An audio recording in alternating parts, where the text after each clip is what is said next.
Can you hear me now? Can you hear me now? Okay, you guys should be able to hear me now. God must have known I was going to tell some lies. Can you let me know if you can hear me?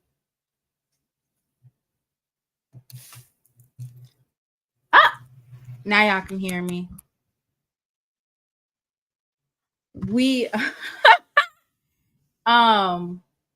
God must have known I was telling some lies right there, because he had me all the way on mute. All the way on mute. Couldn't even hear what I was saying. So let me repeat what I was saying, which was thank you all for tuning in. Go ahead and hit the like button. Tonight's show, I'm going to keep it to 1 hour. 1 hour. I'm gonna keep it to 1 hour.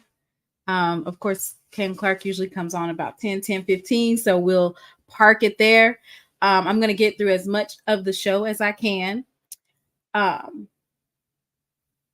Jay, I'll have to look. There's so many friend requests. I don't even go to my friend requests, so I'll have to look. First off, we're gonna address a couple things before we even get started. Let me just go ahead and address the elephant in the room.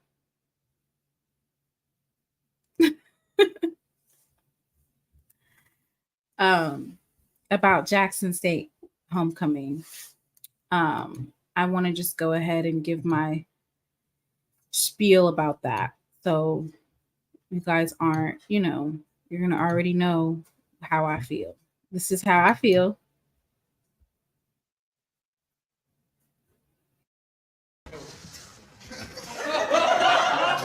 Miss Jackson.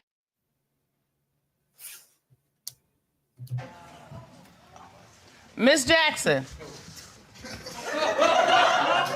Miss Jackson. And that's my answer. That's it. That's all. I don't have an answer. I don't have anything to say. That's that. No further questions regarding this matter. Thank you. So we won't be speaking on it. Unless when I invite some people up after I finish my spiel, y'all can bring it up. Then we'll talk about it. But as far as what I have to say, this is what I have to say. This is my comment. Jackson. Miss Jackson. That's it. Miss Jackson. Miss Jackson. And if you come up here asking me about Jackson State homecoming, I still might pull that up and let you know that that's my answer to those self-inflicted mistakes that we made for homecoming. Still a wonderful, amazing homecoming. More than 40,000 in the stadium, regardless of what the number said. Pictures don't lie. More than 40,000 in the stadium, probably 10 to 15 outside. Amazing. Also wanted to go ahead and send condolences to the young man, Mr. Burns, whose life was prematurely taken. But other than that, the homecoming was amazing. The impact in Jackson was amazing, per usual. Nothing different.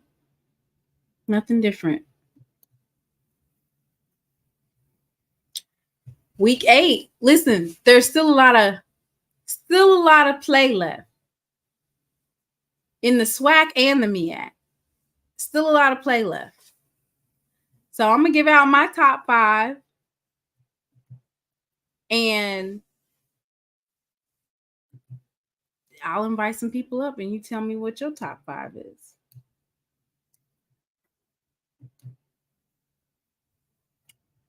So these are my great predictions for this week. UAPB will beat Alcorn. Texas Southern is going to beat FAMU.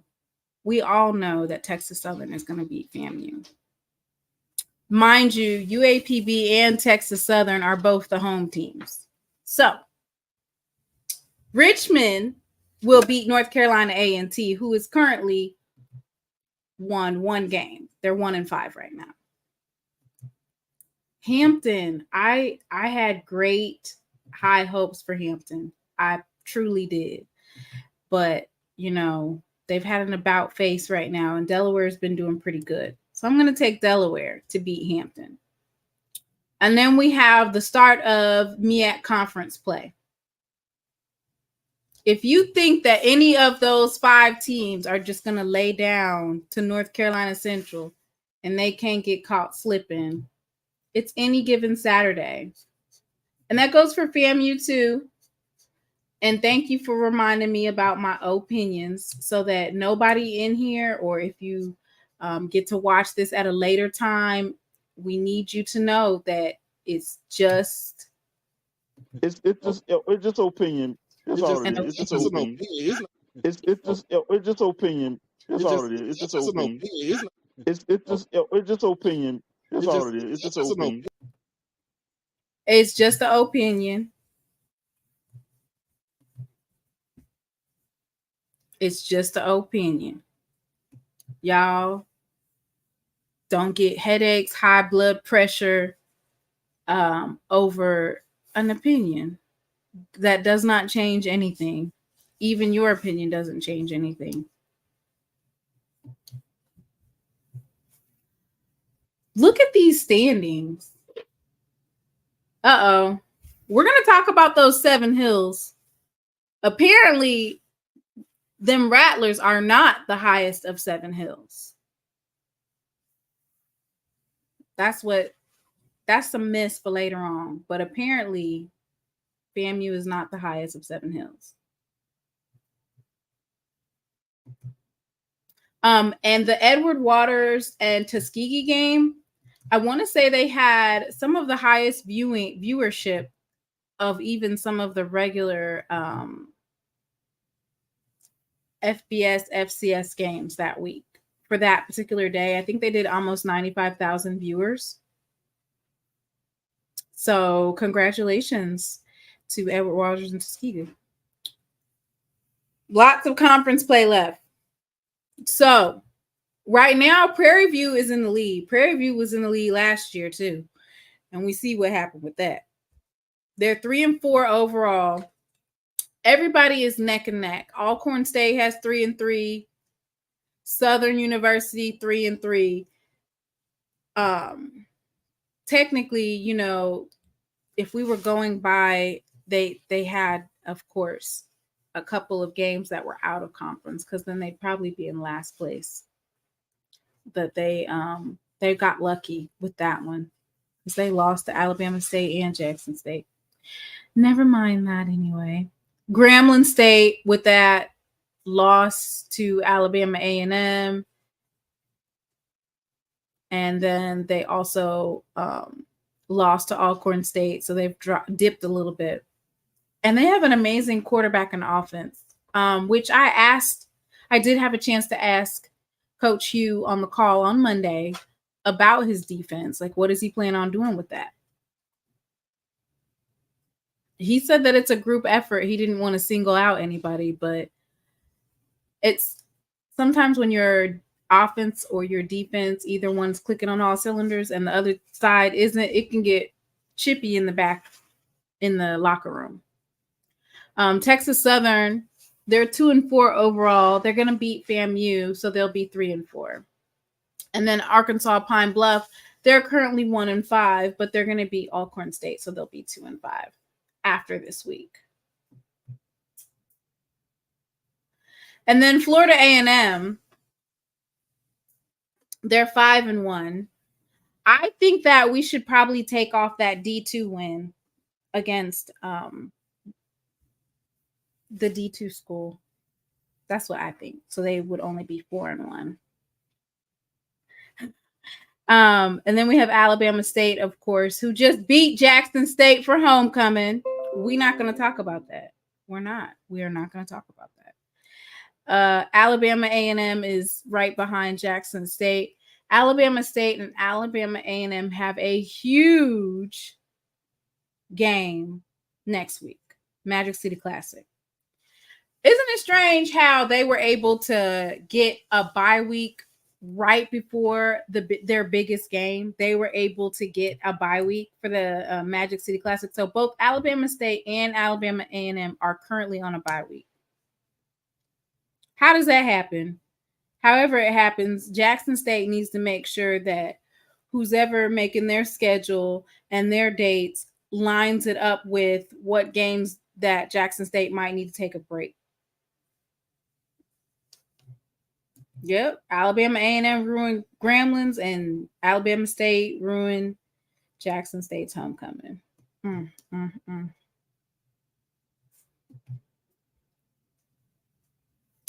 Look at all these zeros in conference play. So you have North Carolina Central, overall 5-1. It's like the untouchables. That's what they call them. Well, the people from North Carolina Central, they feel like they're untouchable, unbeatable, and that they're just going straight to the Celebration Bowl. You know who thought that way last year? South Carolina State.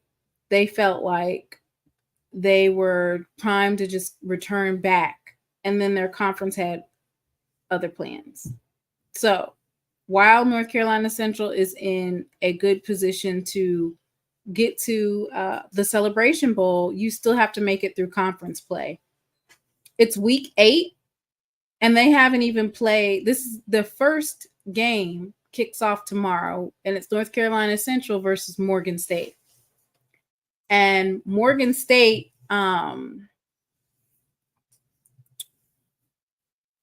they're actually playing at home. And it starts at 7:30 p.m. Baltimore, Maryland. It's going to be on ESPNU. This is a really big game. But people think that Morgan State is just automatically going to roll over and lose, and it's not going to be a competition. I don't think so. I honestly think that Morgan State should be able to possibly pull an upset here when it's conference play any given day.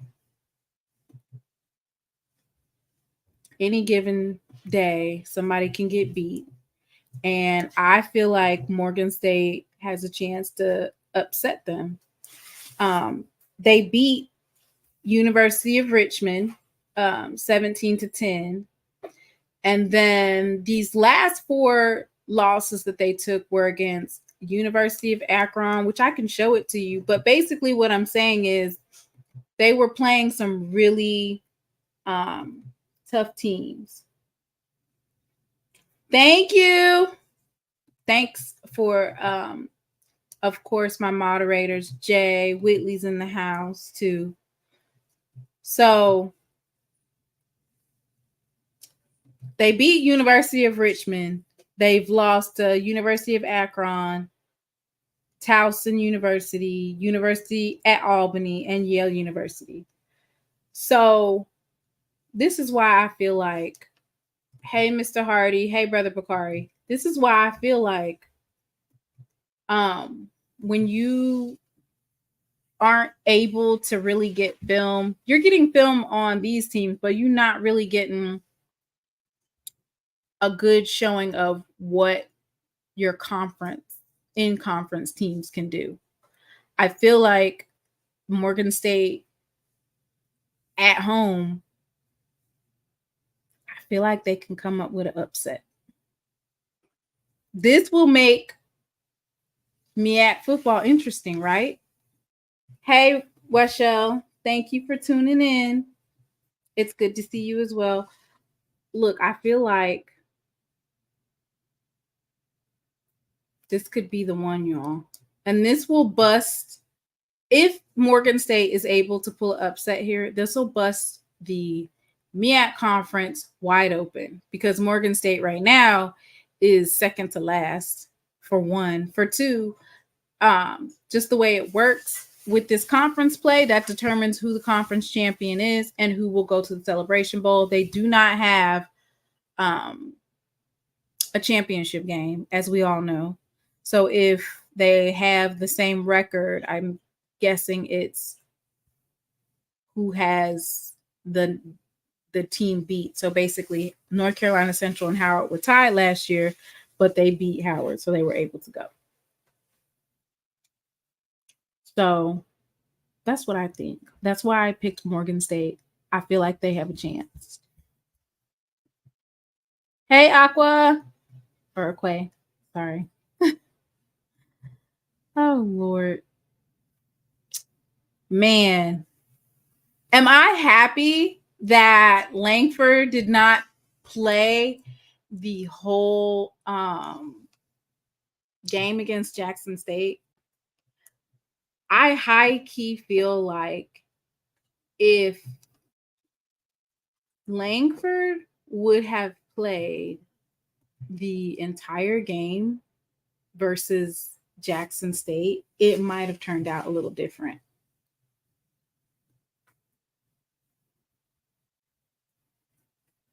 Because Quincy Casey had the interception by Kedron Culligan, which is number 7. And then Quincy Casey also fumbled the ball.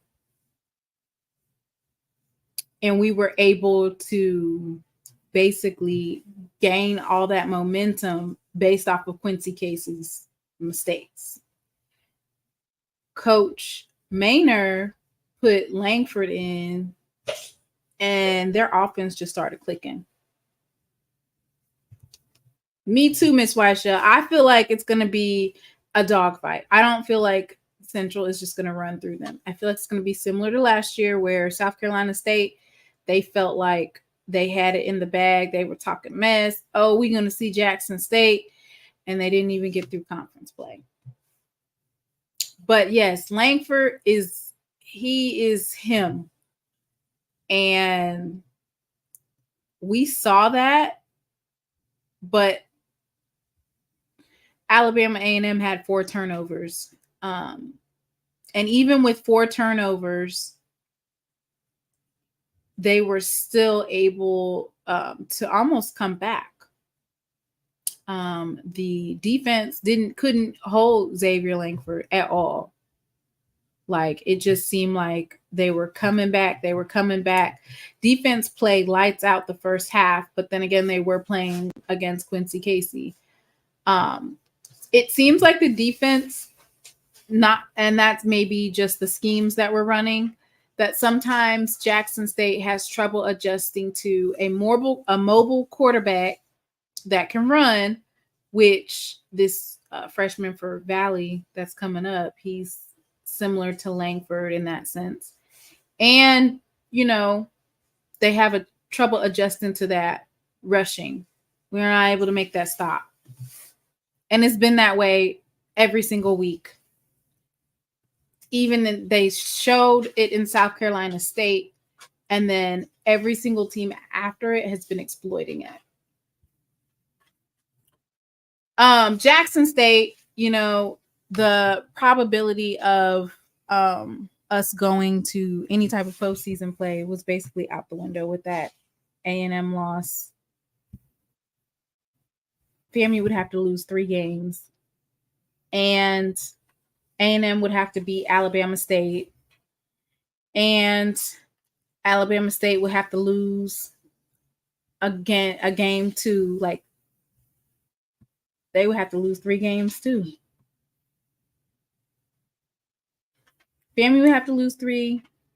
Alabama State would have to lose 3. And I would think that even if Alabama A&M beat FAMU and Alabama State, then Alabama A&M might still be in first place. Like, I don't think there's a way for Jackson State to even I don't think there's a way for us to even win, because if Alabama A&M beat FAMU and Alabama State, that would put them in first place.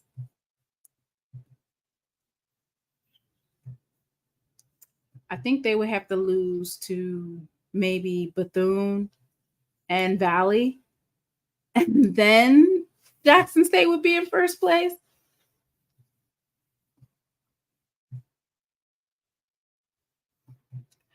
I mean, stranger things have happened, especially in the West, but with the West, it's a lot tighter matchup. FAMU has already beaten Alabama State.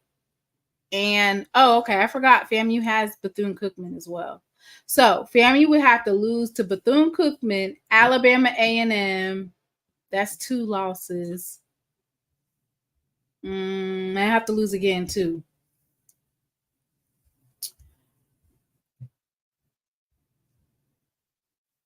Have to lose, like, every game.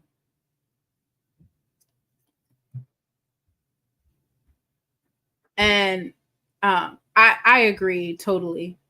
How are you this bad at math? How am I bad at math? If FAMU loses to Bethune-Cookman, Alabama A&M, Prairie View, and another team, that's 3 losses. And that would make Alabama A&M in first place. Is that not right? Am I wrong?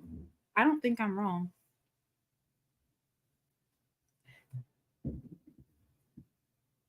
Did you forget that Jackson State beat Alabama A&M? So what does that mean? That would not put us in first place. We still would have to get Alabama A&M would have to also beat Alabama State. Because even if Alabama A&M would have to beat Alabama State, FAMU, and that's still like, anyway, FAMU doesn't need to lose 3 games. FAMU absolutely has to lose 3 games.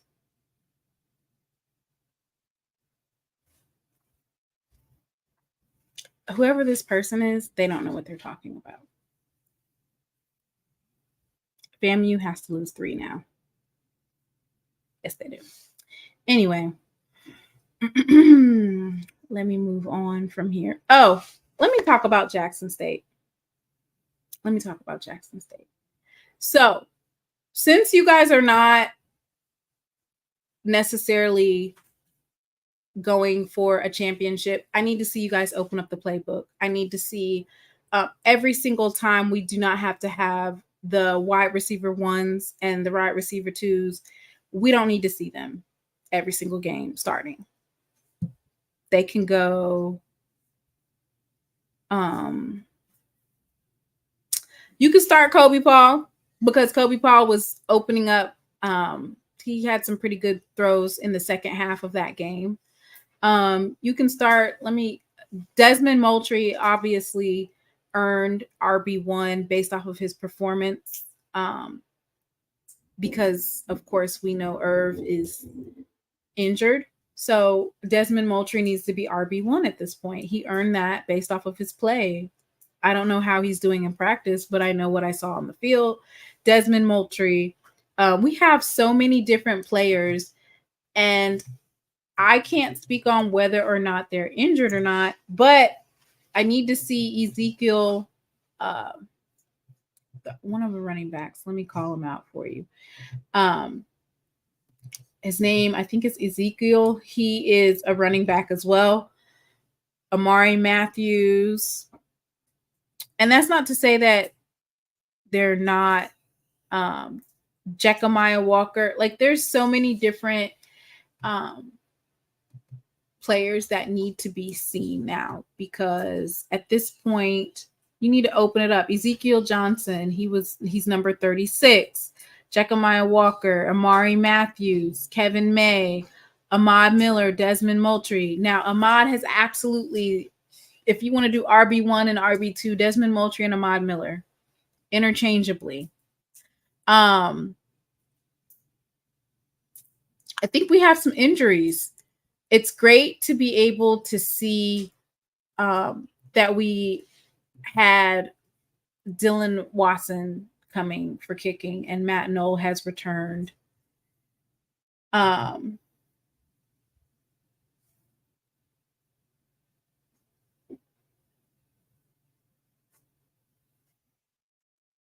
Says the only school FAMU doesn't have the tiebreaker is AAMU because we have not played. If AAMU beats us we lose another game, AAMU wins out and they would win the division based off the best division record.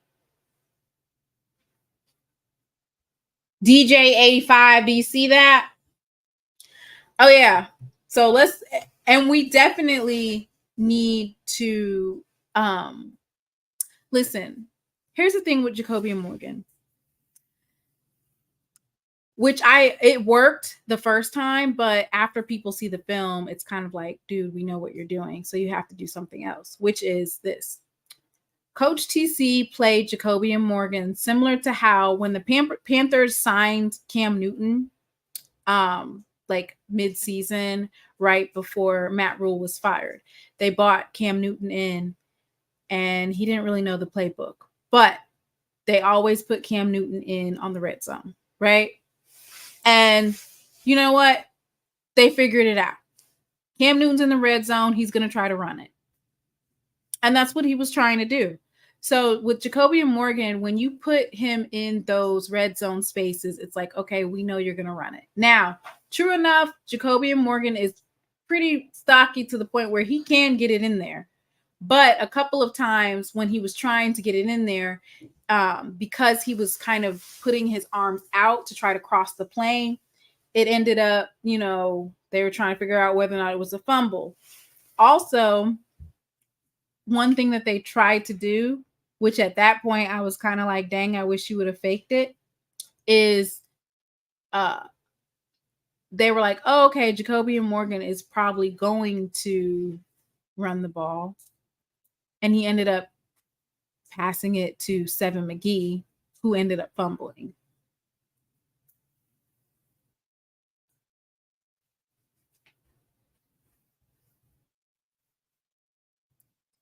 And I want to go, before we move on, over these stats, because here's my thing. If you're going to be hard on certain members of the team, that's fine, but let's just keep it equally around. Like, I can't fathom seeing a whole bunch of folks blaming QB1 for the loss, and he wasn't the one fumbling the ball. Okay, he did fumble it at the end, but those two fumbles that took place, he didn't fumble that ball.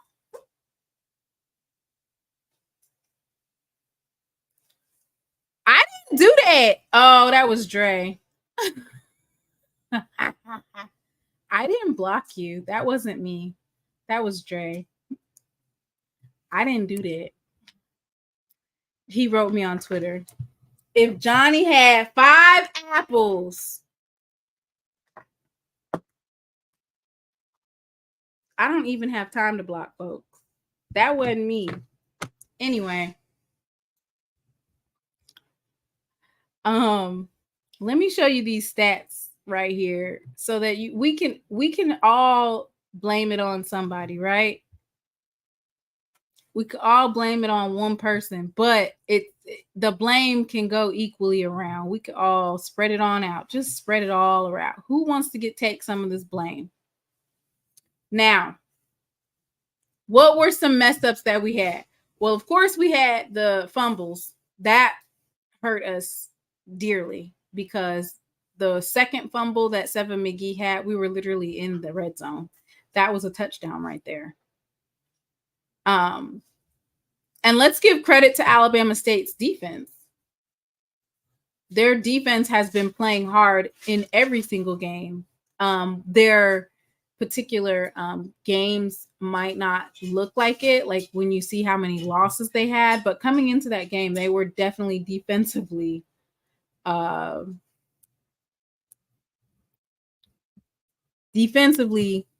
they were stout. Like, all of their games are low scoring games. I don't know what happened with Miles College. I don't know. And it says, I think people are upset because some believe he may not see the field in the entirety.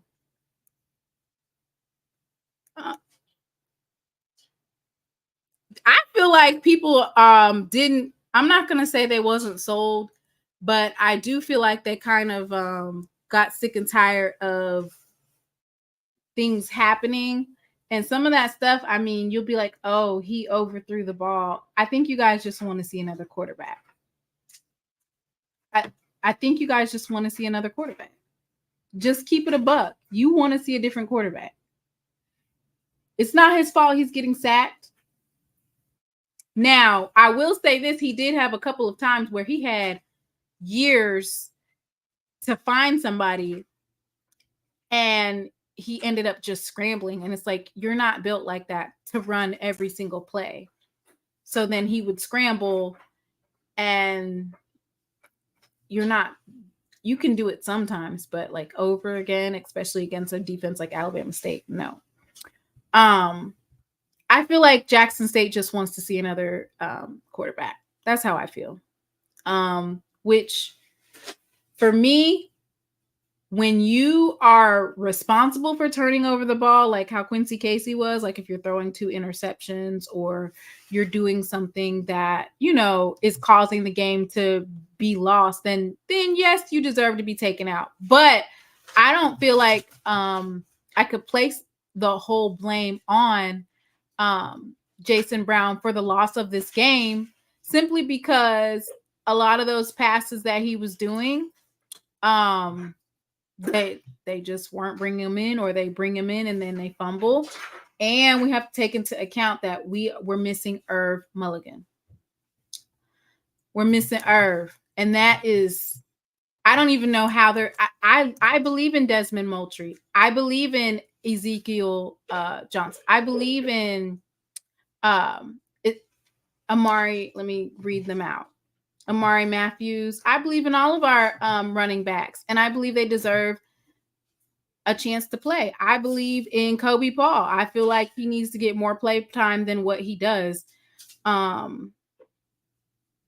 because I feel like we're just seeing repetitively Seven McGee, Duke Miller, and Rico Powers, and Fabian McCray, and we're not able to see the rest of the wide receiver team, especially for a home game. I wanted to see all of them.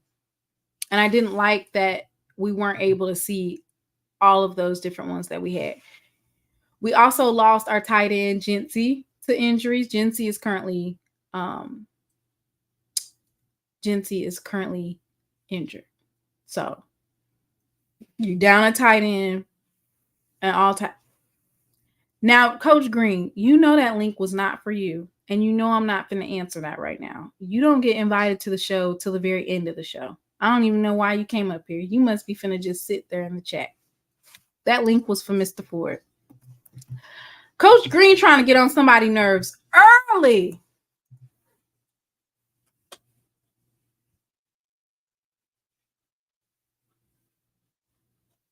The play calling is bad and the execution is worse. Oh my gosh, listen. I don't know what happened between South Carolina State, where we were clicking on all cylinders, and up until now, but I just be like, what in the heck?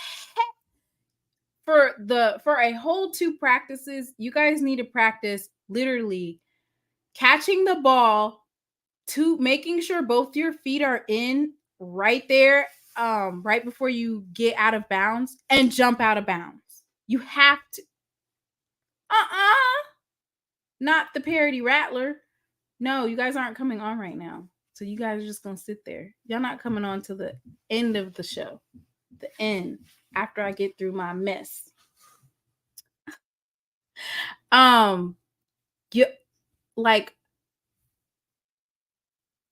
Why in the HE double hockey sticks? Now, I can definitely say this for Jason.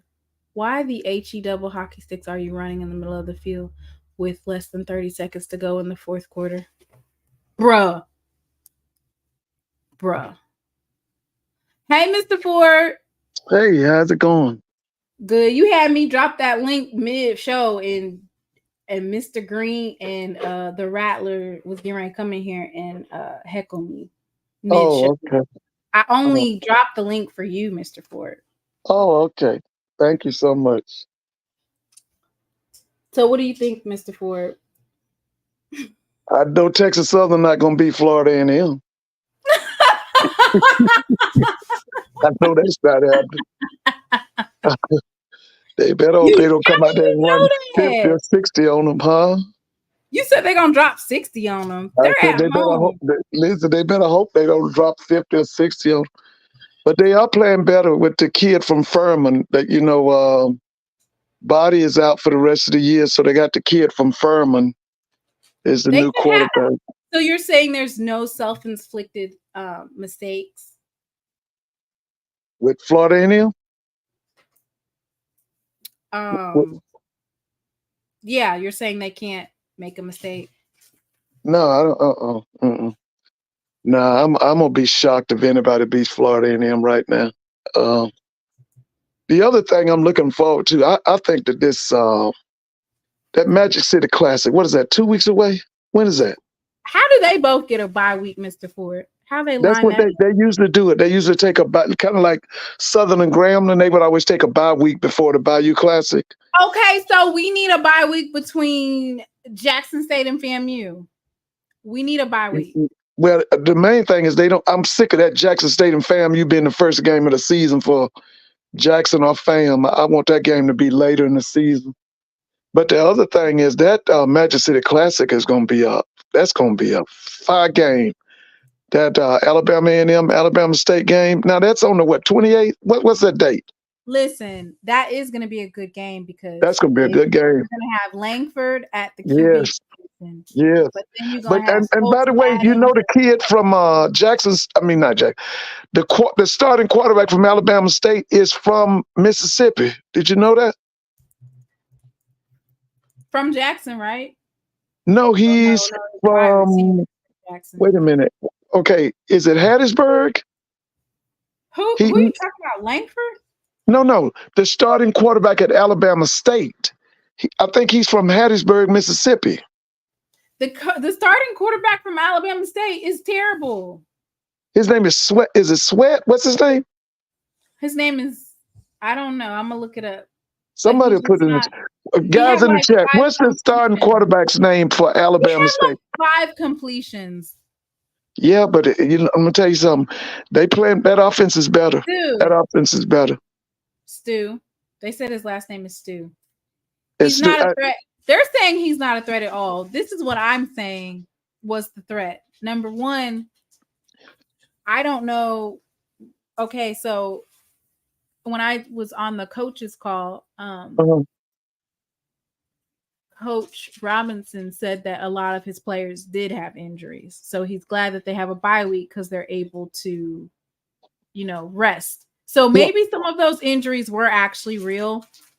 But I just felt like every time Jackson State got some sort of momentum that they would have an injury timeout. Yeah, like you said earlier, you can't make all them fumbles. You can't turn the ball over like that in a big game like that and expect to win. What they had, 4 turnovers? How many turnovers they had in that game? Who, Jackson State? Yeah, how many turnovers did they have? Let's go ahead and look at the stats. Yeah. When I tell you it was have all them turnovers. Bad, they were talking about the QB, but I was like, the QB wasn't turning the ball over. I mean, he did at the last minute, of course, he got a fumble, but that was basically the last game. The last play of the game. He was 30 for 44, 234 yards. He didn't get a touchdown. They would pull him out. So his completion, and this is one of the reasons why I feel like the coaches are not going to sit him down. So he threw at a 68% completion rate. And he took 2 sacks. Well, just let me say this. If they're not going to sit him down, then please change the offense to fit him. Because they got him doing things he can't do. Like running? Yeah, the RPOs. That's not his game. He's a pocket passer. You got to play him with tight ends. Well, we lost Jency, but we still have Hayden and DJ Stevens. I was about to say, yeah, you got to play him with tight ends. He's got to have tight ends on the field. But now let me say this. And another thing that we did lose, and it was bad, which was Alabama State players would foul to the point that we got the personal foul. But our players were playing undisciplined. So then they basically canceled out. So there was at least two separate incidents where Jackson State needed those critical 15 yards to give us a first down and get us in the red zone. But the I guess whatever they did to them, we started fighting or doing something to where the refs gave Jackson State a foul as well. So then they canceled out. So that's at least, I saw two instances where it canceled out. So that's 30 yards. And then even towards the end of the game, when they were reviewing, I don't even know how you review that and don't see the young man from the Alabama State team hit the Jackson State player in the head with his elbow. That automatically is a personal foul, probably an ejection from the game. There was only 1 to 2 seconds left on the clock, but that's an automatic personal foul. That's 15 yards. For the win, Jackson State could have gotten a touchdown off of that play, which it was reviewed, so it's not like you didn't see the player. But I don't know if when you review a call and you see a penalty like that, I don't know if you can go back and say that. I don't think you can call that like personal foul. I think you have to call it while it's in play. So I'm not sure if that's a reviewable thing, but they were reviewing it to see whether or not his knee was down, and you would have seen that particular foul. So it was terrible. Yeah, I saw the particular play you're talking about. So, and we can ready to go to Valley. And you seen Valley? Did you get a chance to see Valley's quarterback? Wait a minute now. Wait a minute. Have I seen? No, you got me, Mr. Mona. I'm trying to think. I haven't seen Valley this year. I haven't seen him. No, I haven't. That quarterback, he's a true freshman, 240 pounds, 6'3". What's his hometown? We might have some problems going into Valley. It just depends on what that locker room is like. Did they fix whatever it is issues that they're having? What kind of scheme are they doing? I feel like Jackson State did really good weathering the storm with not having a kicker. We weathered that pretty good for what it was worth.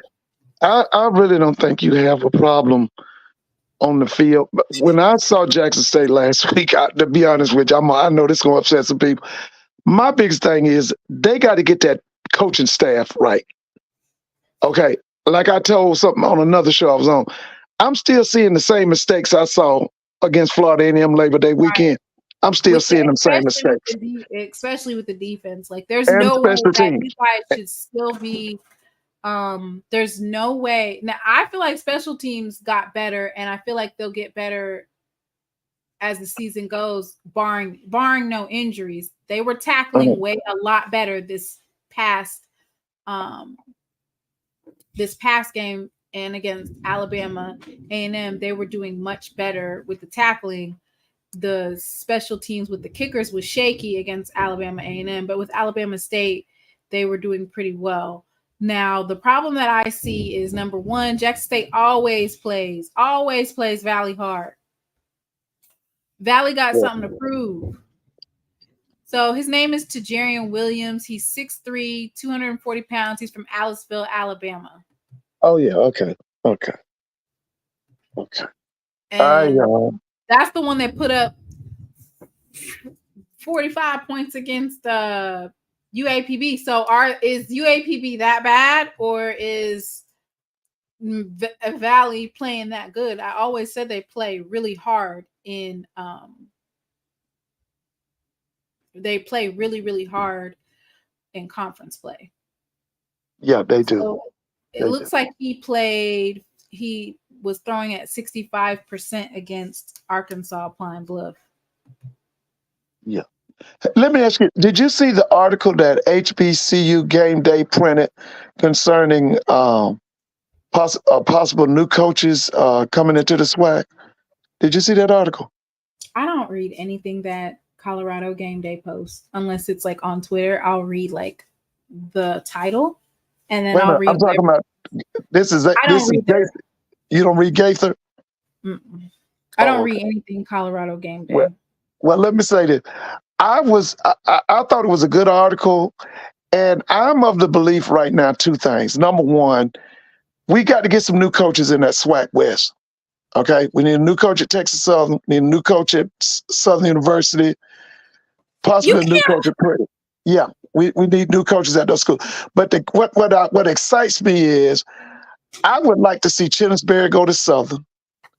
I would love for Henry. Listen, I would love for Henry Frazier to come into the SWAC. Now, I don't know if you're familiar. There's a guy at Virginia Union. He has a doctorate. I think his name is Alvin Parker. Man, I'd like to see that guy come into the SWAC. But the main thing is, and I said this about a week ago on another show, if we don't make some changes in the SWAC as far as coaching, I'm telling you, these folk you talking about them the highest of 7 years, them people getting ready to dominate the SWAC for years to come. Okay, because right now we don't have nobody on Willie Simmons's we don't have nobody on that man's level. Now the other thing the SWAC's got to do. Wait. But let me say this. He getting ready to win one now. But let me just say this. The other thing the SWAC has got to do. Listen, the SWAC has got to pay better wages, especially to these assistant coaches. These salaries that these guys are making in SWAC are ridiculous. When we talk about position coaches, coordinators, they got to open up the wallet so that we can attract. Because see, one of the things the SWAC is in need of right now, we have got to attract some of these coaches on that Division I level, Power 5, and see, can we bring some of them guys down to be our coordinators, whether it be offensive or defensive. We are in need of that. And these starvation wages that they pay, and I love Dr. McClellan. Don't get me wrong, I love Dr. McClellan. And he always brags about all this money they paying out. But my thing is, y'all got to pay better salaries for coaches. You got to pay better salaries for basketball coaches. No, I'm not blaming him. I'm just saying we got to pay better salaries in the SWAC. This starvation wages stuff ain't gonna work. Well, Southern, and if we don't see, here's the thing. We are in need right now throughout the SWAC, even Jackson State. We're in need of top level defensive coordinators, not just Jackson, Grambling, and there's some other schools that are in need of top level coaching. We need but you can't attract them because you're not paying nothing. Well, I will say this, at the FCS level, $300,000 a year that's kind of like the going rate. And we're just talking about even at the white schools. Yeah, but I'm saying when you're talking about you're paying position coaches $50,000, that's starvation wages. That's the way you should be paying you're talking about you're paying a coordinator, an offensive defense coordinator, you paying him $70,000 and $80,000? That's too low. Listen, $50,000 is what you pay graduate assistants. So they should be making we gotta open up the checkbook. Listen. And where do we get this money from? Well, this is the thing, and this goes back to just HBCUs, period. Sports does not make HBCUs money. It's the research dollars that they get. That's what pays the bills. That's what makes the money. So from a president's standpoint, all of it, it's feel good. It looks good. It's good for recruiting and attracting. It's good for the culture. But realistically speaking, athletics is not where HBCUs are able, not even just HBCUs, all schools, even Power 5. If we went and looked at their balance sheet, those folks have $500 million in rights, and they're still in debt.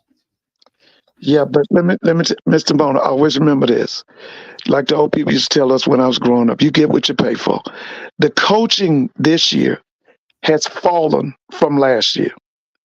And one of the reasons it has fallen is because we won't put out a competitive salary for the coaches that we need. You can't get around that. You got to pay people. Okay, this is a capitalistic society. It's about profit. Well, Okay. we get ready to go to war and all type of stuff, and I doubt that there's going to be any types of opening ups of wallets unless we Well, get. let me tell you. Well, we'll continue to see this poor football. If y'all all right with poor football that we're seeing, And I'm trying to figure out which coaches changed that much. Like, I know Jackson State's coaching changed, but as far as the difference, because you're saying this year from last year, like what changed? well, I'm gonna go back to what I said earlier. We are in need of new blood is in the SWAC, especially in the SWAC West. Okay, I know it might not happen. We need Chittisberry at Southern. I'm sure that Chinnisberry and probably 90% of his assistants, whatever wages that Southern is paying is probably a bump up for compared to, I'm not going to say a bump up because I don't really know Benedict's numbers like that. But what I don't know their numbers either. It would probably be, being that it's a D2 school, it's comparable. Definitely comparable to Southern. Well, I don't know how he would feel though, because you're going from Benedict where you have really nice facilities, everything you need, everything. Benedict looked nice, to then going to maybe possibly a school that doesn't have everything. Well, like I said, we have to make a choice. You get what you pay for. If you want to see top-notch football, you got to pay for it. And like I said, from what I've seen, we need some changes in that SWAC West. Okay. I looked at Prairie View, and it's obvious they got a running back coach posing as an offensive coordinator.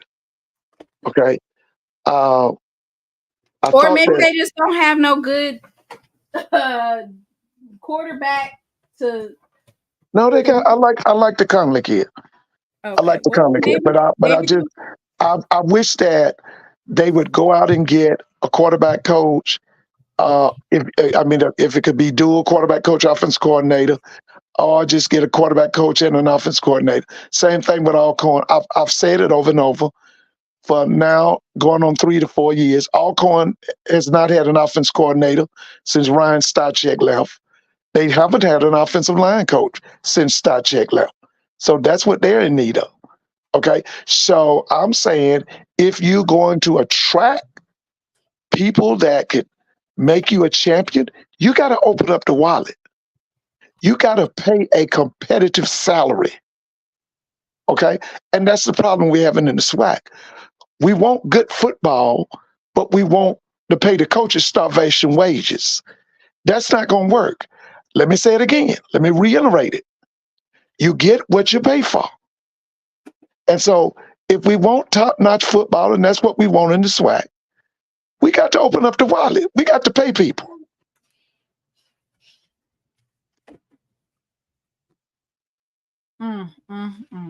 Okay, so what do you think's happening for the rest of the season then? You see these predictions up here. Would you think UAPB can beat Alcorn? No, Alcorn's hot right now. The thing with Alcorn is everybody's putting 7 and 8 in the box. This Allen kid has a vertical game. They're throwing the ball downfield. But the other thing is, this guy that's running the defense at Alcorn is underrated. Cedric, I think his name is Coach Cedric Thomas. At one time, he was the head coach at Arkansas Pine Bluff. He was on Jay Hobson's staff as defensive backfield coach. This guy's doing an outstanding job. Alcorn is hot. And I told Doc the other night, if they don't make some changes in Jackson, Alcorn's going to kick they behind in the vet in Jackson. Yeah. I'm just telling you now. I'm just telling you. I know, but I'm just telling you that they better make some changes. Because listen, man, Alcorn right now is hot. And I'm going to tell you right now, I'm going to be shocked if Southern goes in Alcorn and beat Alcorn. I don't believe it. I'm waiting to see that. Now, when is that game? When does Southern go into Alcorn?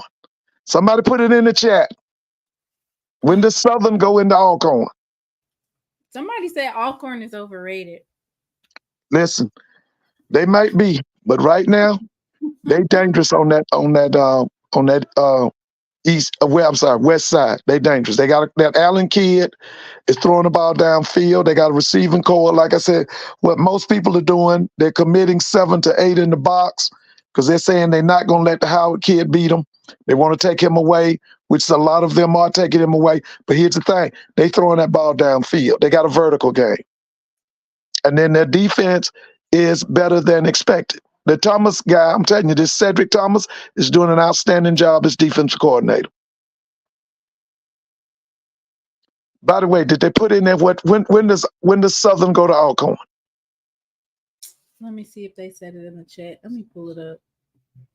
Southern, I'm not putting my trust in nothing that they do right now. No, me neither. They could have beat FAMU.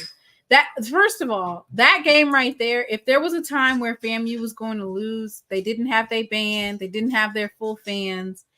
That was it right there. That was the time. Yeah, but Mr. Bonner, you got to remember, see, Southern has no leadership from the head coaching position. And that's what FAMU does have. And so that's the intangible that a lot of people refuse to discuss. And I keep saying this. Southern has to be a perennial power in the SWAC for us to be where we want to be.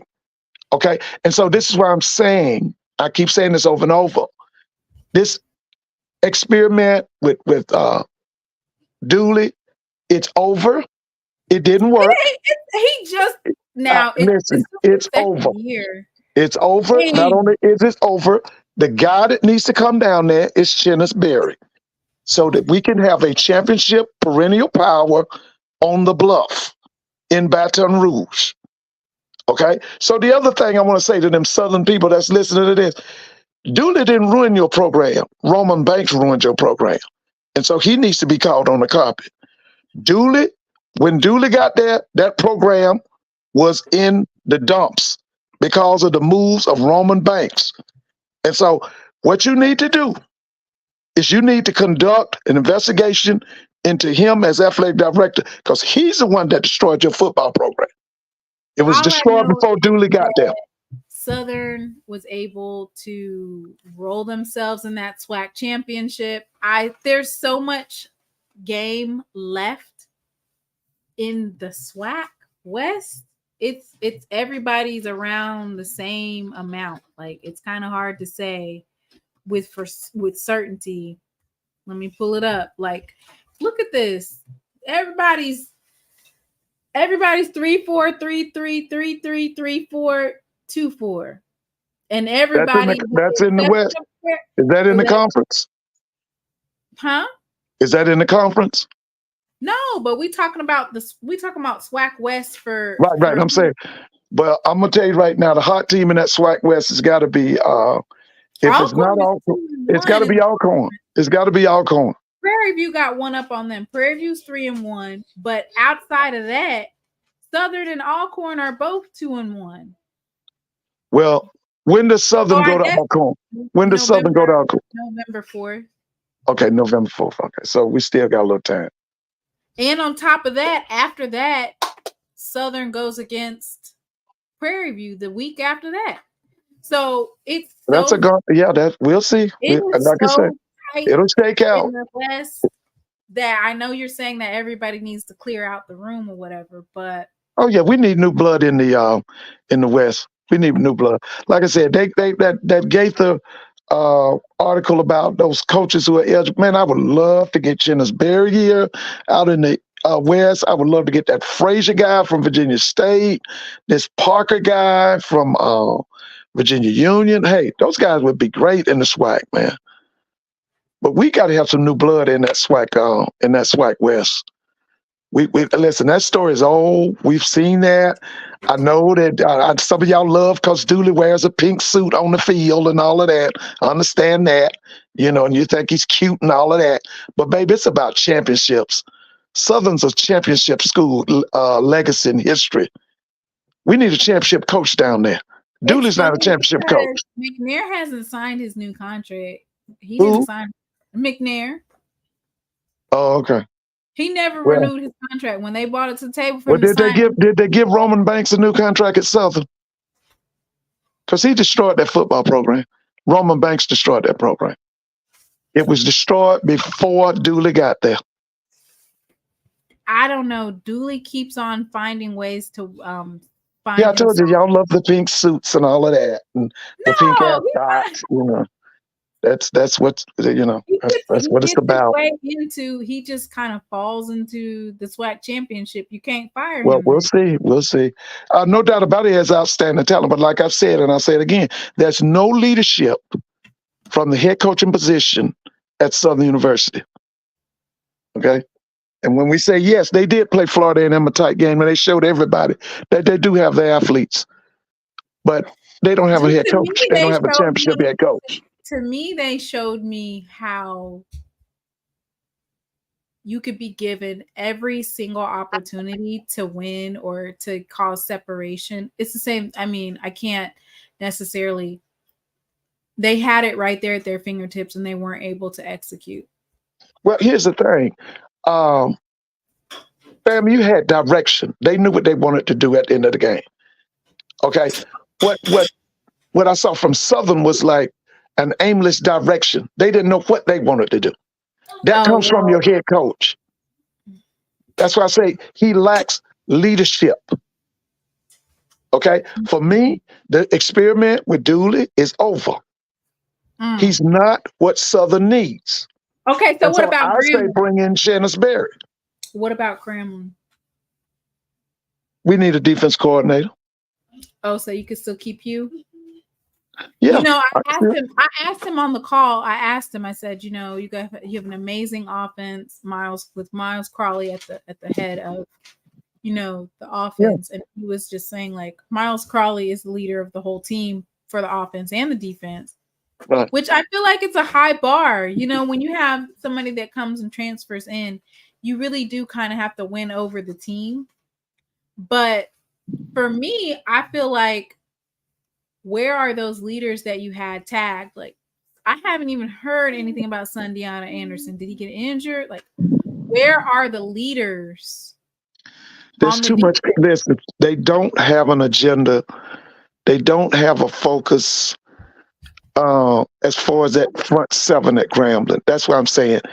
Go and get maybe a linebacker coach or defensive back coach from Tulane, from one of these group of 5 schools, and bring him in, and let's start off on defense at Grambling. Because listen, I like Coach Thornton. I liked him. I've liked him when he was at Southern. I mean, when he was at Alcorn. I liked him when he was at Alabama State. But it's over. It's time for a new defensive coordinator at Grambling, and I would like for it to be someone outside of the SWAC. Okay? Let's get somebody down there that knows what they're doing. That front 7 is not coordinated. Okay? So if we can do that, I think that we'll solve a lot of problems at Grambling. We got to go get a defense coordinator. And then sometimes it could just definitely be the scheme. Well, I don't see adjustments. I don't like the scheme. I see a little pass rush, but it's just so many things that are just not together at Grambling defensively. And listen, I'm gonna be honest with you. After what Cornell Maynard did to them last week, I'm gonna be honest with you, because Thornton could have been demoted, to be honest. You talking about you down there at Grambling, homecoming, and then this is the showing that you put up. He could have been demoted. But I understand. But I'm saying, let's go get somebody. Whether it be from the league, from the NFL, from the XFL, from the group of 5, from the Power 5, whatever. We just need new blood. We need a new defense coordinator. Can you hear me? I heard you. You said you need a new defensive coordinator. Yeah, okay, so what about Texas Southern? You said that he's got to go. New blood. Let me tell you something. And don't listen to these ignorant people who tell you what you don't need. Listen, Texas Southern needs to open that thing wide open. Consider people like Jay Hobson. I would even consider Art Browse. Consider people like I said, Henry Frazier. Wait, are we talking about Art Briles if they ran away? I would consider Art Briles. Because listen, you got too much going for you. You're in the 4th largest city in America. You're in a city that turns out 500 Division I athletes in football every year, Division I signees. And you're going to tell me that you can't get 15 or 20 of them to come to Texas Southern? I'm not buying that. Listen, I would even say, look at Vince Young. You gave Dion a chance at Jackson. Hey, how about giving Vince Young a chance at Texas Southern? Build a staff around it. No more celebrity coaches. Hey, I'll tell you what, I'll do anything to win it. Yeah, I like Coach McKinney, but I think it's time for new blood. I think it's time let's go in another direction. If it's Jay Hobson, if it's like I said, what's the guy's name? Frazier at Virginia State. They got the money down there. That's Texas. You can name your price down there. Right? Go get some people. Open up the gate. Let's see what we got. You imagine Art Briles at Texas Southern? You know the kind of athletes he gonna attract to that campus?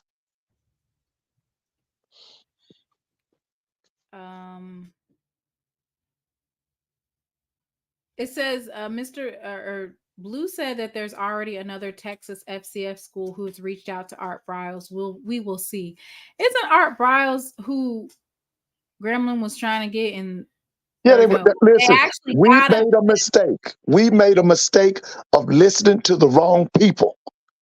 We should have brought Art Briles in last year as offense coordinator. Okay? And so what you do, when you make a mistake, you're supposed to learn from the mistake. And I'm saying now, consider Art Briles for Texas Southern. Consider Jay, what's Jay's name? What are you doing? Who? Jay Hobson? Jay Hobson. Look at a Henry Frazier. Look at an Alvin Parker.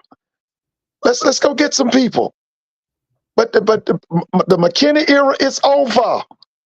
It's over. Whether y'all want to accept it or not, like I said, I know y'all like Dooley with them pink suits on. That Dooley experiment at Southern is over. We need Southern to be a powerhouse in the SWAC. I don't want to hear nothing about no Marv Victor. I don't want to hear nothing about he got the athletes. We know Southern's always had the athletes. What Southern is need of is organization and leadership. And he doesn't have the leadership. So let's bring Chennis Berry to Baton Rouge, to the Bluff.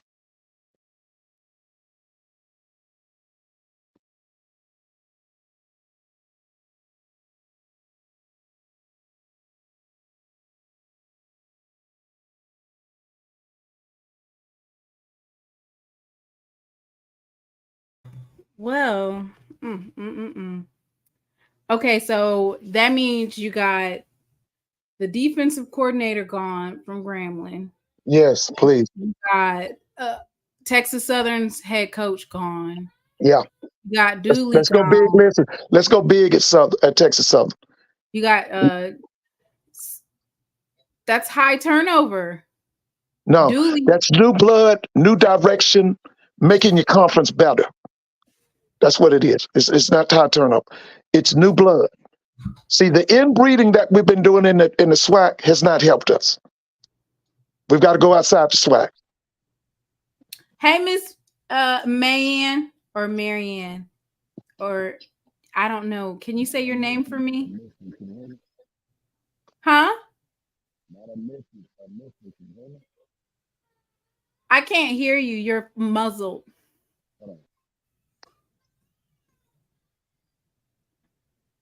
All right. Can you hear me better now? Yeah, I can hear you now. All right.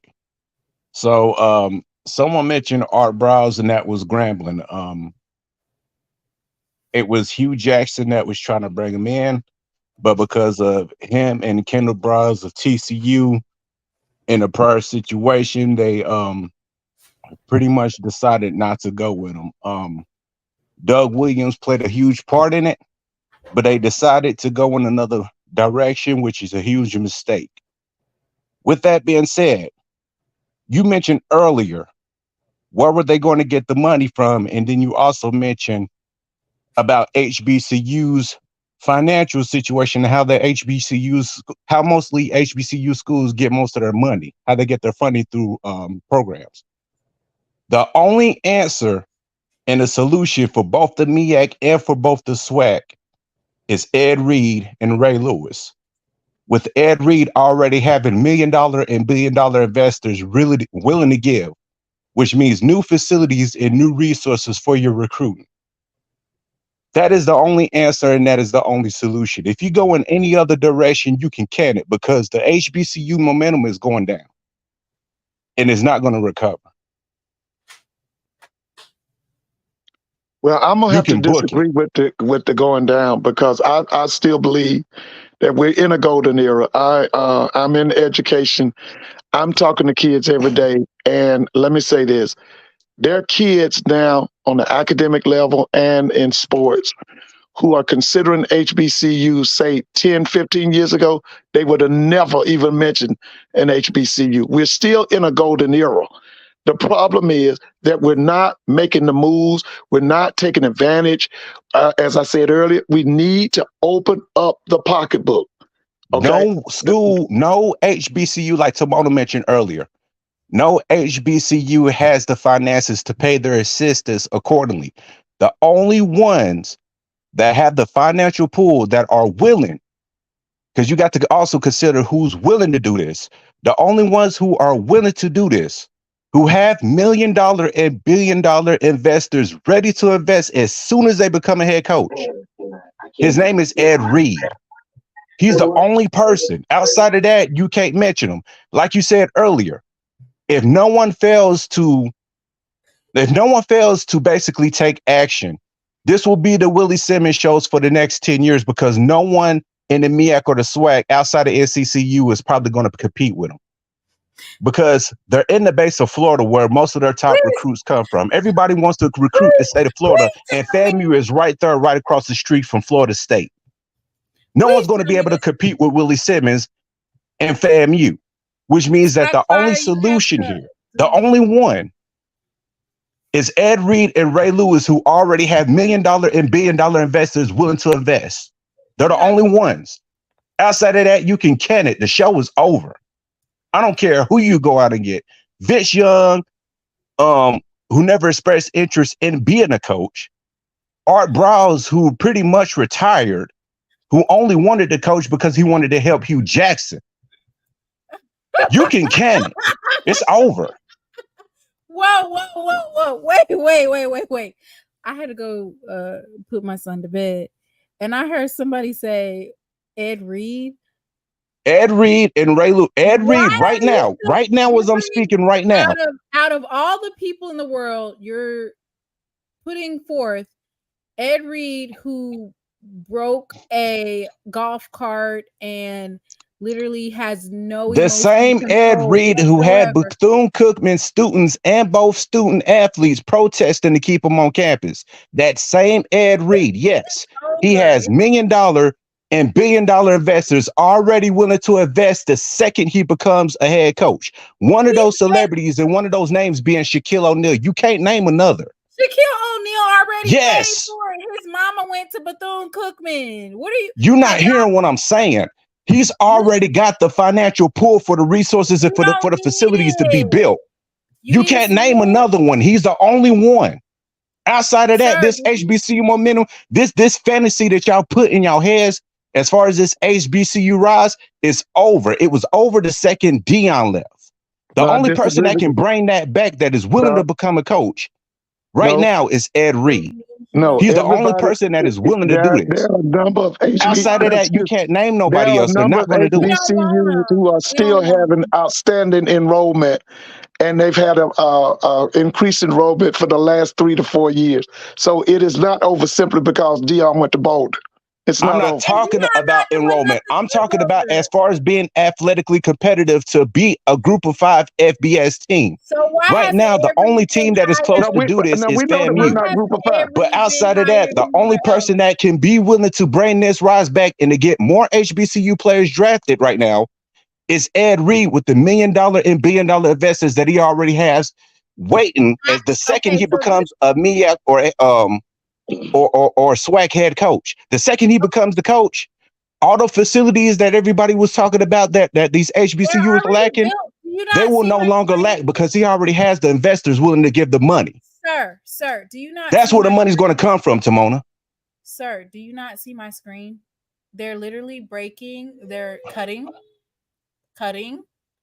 for that new field, that brand new field. What was the record? What will the record be now? And what will the record be in 10 years? Talking about Bethune-Cookman. I could care less about that because that is not going to result in wins and beating FBS group of 5 football teams. Right, but that's the problem. What is the result? That's the problem because you don't know that Bethune-Cookman has always been a winning program. Has FAMU's number up until recently. Up until it was defunded, Bethune knew FAMU's number.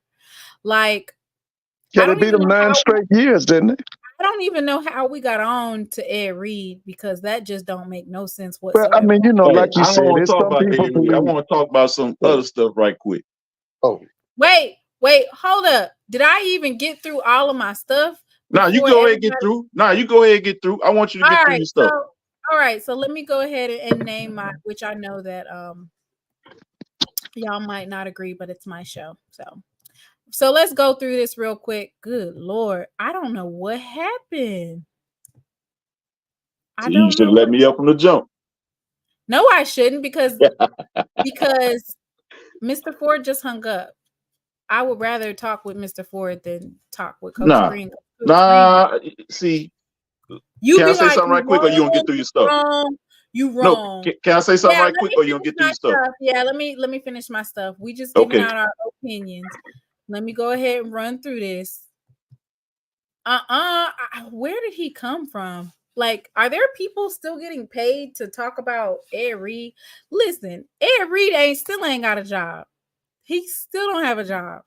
See, that's why you should have let me up sooner, because we wouldn't even did all that. If you got billions and millions and billions of dollars,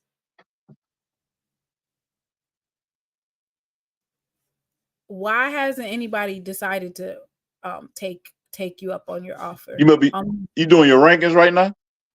I'm gonna mute you, Coach Green. No, I'm gonna mute. I was just asking. Number 3 is North Carolina Central. Don't ask me why they number 3. They was I ain't gonna ask. I'm just asking if you was doing your rankings. I ain't gonna ask. Last week, and they didn't play this past week. They had a bye week. So why am I moving them up? I'm not. They didn't play. So don't ask me why they still number 3. I'm not. I'm letting you go. Because they was number 3 last week. Hey, I'm letting you rock. You still haven't named those investors. Who's going to be the coach that's going to bring the $1 million and $1 billion investors outside of Ed Reed? Who are they? Are you Ed Reed? What the hell? You're not hearing me. You didn't answer the question. Answer it. Who's going to be the coach that's willing to become a MEAC and SWAC coach that's going to have $1 million and $1 billion investors for the new facility upgrades that's going to bring in 4- and 5-star elite recruits to beat the group of 5 lower FBS schools? Who is going to do it? Miss Jackson. Just name them. Miss Jackson. No answer. Exactly. Miss Jackson. Miss Jackson. Tamona. I don't think it. Tamona. I'm not even answering the question because that's the answer. When someone talks about Ed Reed being a head coach, this is my face. But nobody can name another coach that's going to be able to bring the same resources. Tamona. They can't do it. Tamona. I just want them to name them. Name them. Tamona. Please. Mr. Just name them. Don't argue. Don't Tamona. Just name them. If you can name somebody else, I will shut up the rest of the stream, but you can't. Because you know that he's the answer and the solution. Because he's the only one that has the $1 million and $1 billion investors willing to invest into these HBCU schools. Tamona. I just want you to name them. Tamona. You keep saying Tamona, but you ain't came up with a solution. Who is going to be the next coach to bring in the resources? All right. Miss Tamona. Just name them. Miss Tamona. Yes. What, Coach Green? I'll just mess. He just keeps saying Tamona over and over on repeat, but he's not coming with any solutions. Dude, Mr. Ford at least try to come up with a solution, but it's not going to work because none of these coaches are going to come with the resources and with the investors willing to invest in HBCU football. Look, I just want them to name names. Name a name. Outside of Ed Reed and Ray Lewis, who's willing to coach. Name them. I'm going to let you have that. You win. Now, tomorrow. No, I don't want to win. I want you to come up with a solution. Who? All right. Mr. Walker. Hey, what's going on? Let me finish this real quick. Let me finish. Go ahead. Go ahead. I was listening to Chad, and my niece told me to get on up there. So I just, I was going to answer, but no, take your time. I'm here. Take your time. Let me finish this real quick and then I'm gonna let y'all rock. I'm gonna let y'all rock. Okay. So don't ask me why they number 3. They number 3 because they was number 3 last week. They didn't play. I didn't move them up. I didn't move them down. And they getting ready to play Morgan State, who gonna bust them to the white meat tomorrow in Baltimore, Maryland. SWAC plays in full effect. Wow. TSU at number 2. Wow. A year that they actually go to the playoffs? Probably not. We don't know yet. They have a lot of OVC play left. They did an amazing job beating all these teams. They're 4-2. Let them be at number 2. Oh my God. Number 1, we have snake skin, snake boots, snake purse, snake belt, snake wallet. Got the FAMU Rattlers up here. And, out of all of the teams, minus the fact that they have one D2 team and another team that I don't even think they're anything at all. Are they even accredited? Interesting. They're playing them. But other than that, FAMU has some quality wins. They beat Southern at the house. They beat Alabama State. Alabama State could have beat them, but whatever. They beat Jackson State, and they're getting ready to go and get whooped by Texas Southern. And then if Texas Southern beats FAMU, then the coach deserves another job, like an extra year. He deserves an extra year. If you beat FAMU, you get another year. So beat FAMU, and we'll give you an extension on your year. SWAC Fire, you have to actually connect your mic before I can add you to the stream. So connect your mic. Okay, Mr. Walker, and then Coach Green. Hey, y'all doing all right? Mm-hmm. What's going on, Coach Green? What's up, man? What's up? How you doing? Man, I've been okay. Just trying to hang in there, man. Well, first of all, with Mayorn, you have to understand. I think you're throwing out fallacies. See, the thing about it is you have to understand logistics and infrastructure. First of all, everything goes through what's called an athletic director. It's called an AD for short. That's number 1. Number 2 is that you can't depend upon celebrities to bring things in. Because first of all, you will get retorted, which you're about to get retorted now by yours truly. Number 3 is he's actually shown an irresponsible emotional state when it comes to children, meaning college students, meaning college campuses. See, first of all, it has to be a respect level there first, because if he had all these billion-dollar investors and multi-million-dollar investors such as he had, we wouldn't be bringing Ed Reed up at this point anyway, because he would be coaching somewhere. So what we need to do is we need to get out the fallacies, because they make the correct point. The point is that right now Willie Simmons is the deal right now, but there is a coach, and I don't have my blue and white glasses on, but there is a coach named TC Taylor. You better watch for him, because he's not taking this stuff lying down like that. And also you have up and coming coaches, and Mr. Ford was right. I mean, you have guys like the Berries. You got a lot of guys that's out there that's been in these FCS spaces that, yeah, they do kind of deserve their chances. But I just think that Ed Reed would not fit into the space because, one thing we have to understand is, fool me once, shame on me. Fool me twice, shame on you. Because what you have to understand, yes, he was an all-pro. Yes, he was this, yes, he was that. But if you look at it, let's go into his coaching awareness. Did Miami have a #1 defense when did they even have a top 10 defense while he was there on staff? He was an analyst, dog. He was an analyst. I'm not going to touch all the other stuff, but he was an analyst. But see, if he was an analyst, think about what an analyst does. Dude, an analyst don't even coach. But they give ideas. They analyze schemes. Yes. So please don't go there now. Not with me now. I mean, because at the end of the day, you would have to look up the word analysis to get to analyst. Dude. You know what I'm saying? So please, back down. This is a tall tree. This is a big tree here. I get what you're trying to do. Okay, well, if you get what I'm saying, please don't interrupt rudely and wrongly then. No, I ain't interrupt rudely or wrongly. I'm just saying, I'm stating you incorrect. You can't judge how you coach. You just said as I was analyst. right. Now you're saying I'm incorrect. Which one is it? No, I say I get what you're saying, but you can't judge somebody coaching. Right? You can't judge somebody's ability to coach off being an analyst, really, because they're not even on the field. They're not on the field to instruct kids to do this or that. They're not allowed to do all that. Okay, but an analyst, what they do is they analyze the scheme. Once a scheme comes up, then they give the analysis of what they see and how to correct it.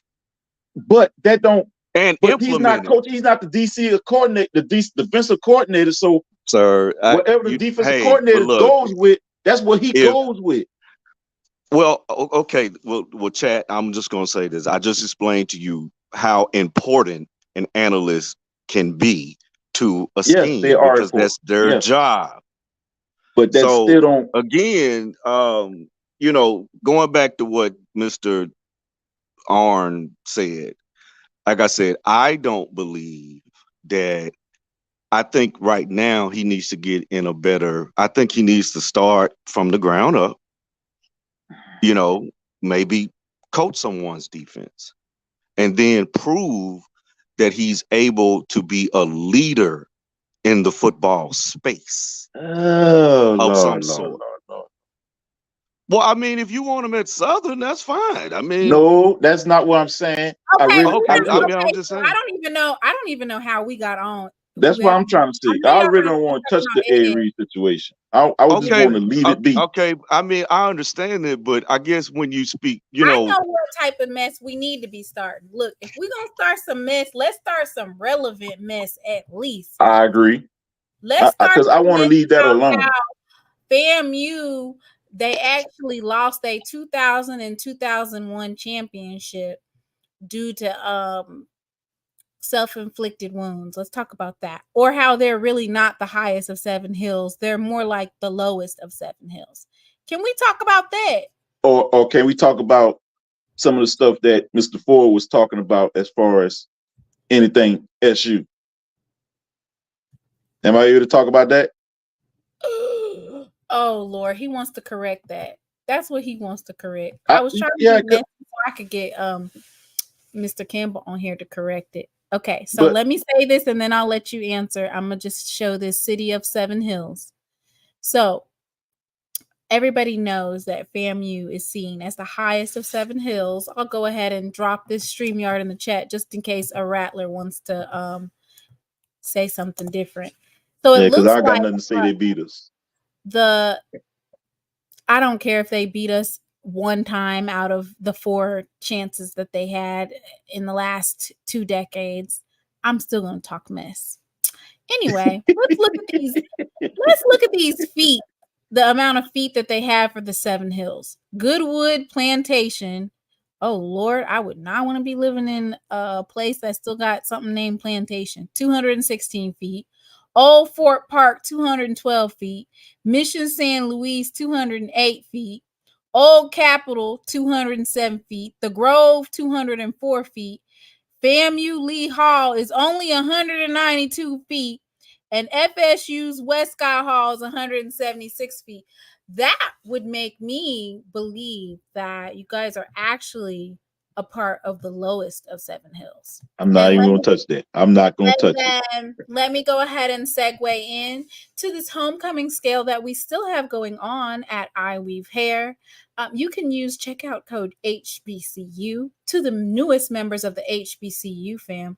iWeave Hair invests 10% of all sales back into HBCUs. We have bundle deals starting at $150, closure bundle deals starting at $200, frontal bundle deals starting at $250. Download the iWeave mobile app today, www.iweavehair.com. iWeave, do you? And there we go with the lowest of 7 hills. The second I'm lowest. not even going to touch that. I'm not even going to mess with that, Timona. That's all you. That's all Timona, y'all. I'm not going to touch it. I'm just reporting the news. Okay? I can say it. I'm not stepping in that one. Now, Mr. Cowan might come light you up now. All right. Y'all, what do you think about these picks? Who do you think's winning this weekend? Who you got between Morgan State and North Carolina? North Carolina Central. I got North Carolina Central. Who you got, Mr. Walker? Yeah, I got North Carolina Central with that one. I got them big. Over there because Morgan State offense. They only thing they offense is putrid. They don't have a quarterback. That's the biggest issue. They got the skill positions, but they don't have no quarterback. What about Alcorn versus UAPB? Alcorn. Yeah, I'm gonna go with the corn on that one. Texas Southern versus FAMU. FAMU. I'm not even gonna lie. FAMU. FAMU big. Dang, y'all don't. Why are you guys going for FAMU? You literally need FAMU. No, I'm not going for FAMU. Look, I'm not going for FAMU either. They're gonna out athlete them though. They starters. They start in 22. Like MEAC. Texas Southern defense is not like Alabama State or Southern defense. That's the two defenses that gave FAMU trouble, and Texas Southern defense ain't like that. Okay, what about Hampton versus Delaware? Delaware. Who you got, Mr. Walker? Yeah, I'm gonna go with Delaware too. Okay. Yeah, I'm gonna go with Delaware with that one. North Carolina A&T versus Richmond. Oh, Richmond.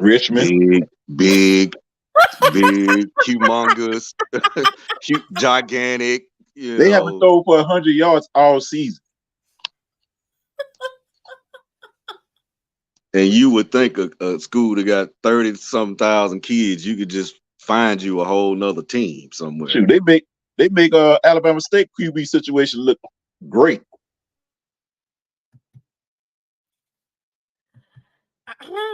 So I'm 2 for 3. Y'all, I am so sorry that that young man came on here talking about Ed Reed. It's almost like when you're at a fashion show and PETA comes in with fake blood all over him and just ruins the show. It's like, what in the world? That's why I was doing what I was doing. I was like, it's Timona. Yeah, but the thing about it is Ed Reed, like I said, he's just gonna have to, find a place. That's if he's still interested in coaching. I mean, we don't even know where his headspace at because he hasn't been doing interviews and things of that nature. And so he has done an interview recently. He was on Uninterrupted. Oh, he was on Uninterrupted? Yeah. Okay. Well, I didn't see that one. that was just basically a power pull move. And,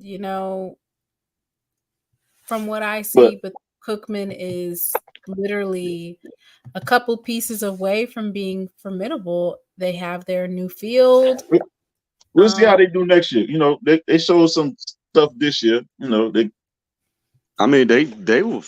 feisty. That was a feisty team. For us, very feisty team. Yeah, I mean, they had some stuff going, and for us, I feel like out of all the teams that have first-time head coaches, TC Taylor is leaps and bounds ahead of some of the other first-time head coaches. Yeah, that's what I said. I just think he's not going to take it lying down. And the reason why I say that is because if you look at the first-time head coaches, which is Bethune-Cookman, Valley, UAPB, they are having a rough time. And you can't say, nobody can say, oh, it's because of what Dion left, because remember, everything was gone, right? Everything left. Too many unknowns and everything left, right? My thing with y'all, all right, I told y'all, and you was like, wrong, you hit me with my word, wrong. I gave y'all 3 losses. I literally said 3 losses. And I was wrong for saying 3 losses. And y'all at 3 now. And I felt like y'all gonna win the rest.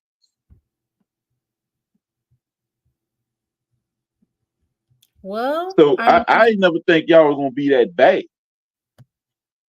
Oh, I just think it's the.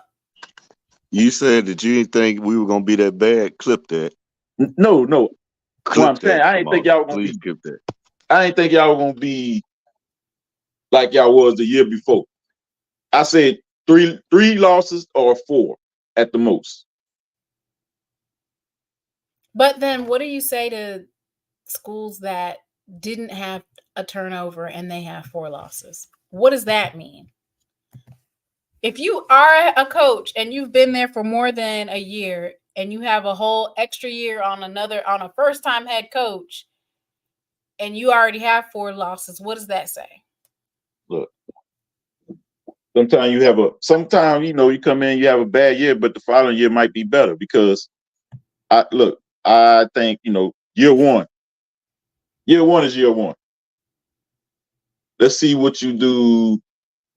Each of them first-year coaches, let's see what each first-year coach do in year 2. Okay, so what about coaches who have their year 2 and they not doing better than what they was doing last year? Oh, we still got plenty of games left because I know one of the. You already had 3 losses, 3-3. 3-3, and you know what? We could win the them coach if they 3-3. You could wind up winning the rest and be what 8-3. You gonna lose Alcorn, ain't it? Who? Sutton. Look here. Who gonna win? Like I said. Turkey Classic or whatever, the Bayou Classic. Who winning that? That's who you think? Huh? Southern. Yep. Yeah. So all I want to know is I roll with Southern on that one because Grambling still got Hugh Jackson. So as long as they got Hugh Jackson. This is what I'm gonna say about Grambling. The offense is straight. It's the defense that's shaky. Because the offense is much better this year. The defense gave up 45 points to Alabama A&M.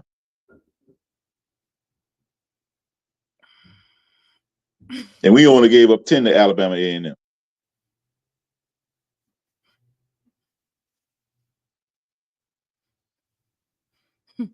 And all right, something I gotta go ahead and say it to this. I'm gonna add this on to Mona because Mr. Ford look, my guy is cool, but sometimes some stuff he shouldn't speak on because he was referring to the AD. People have issues with every AD, every program. Everybody got issues, but some stuff you shouldn't lie about.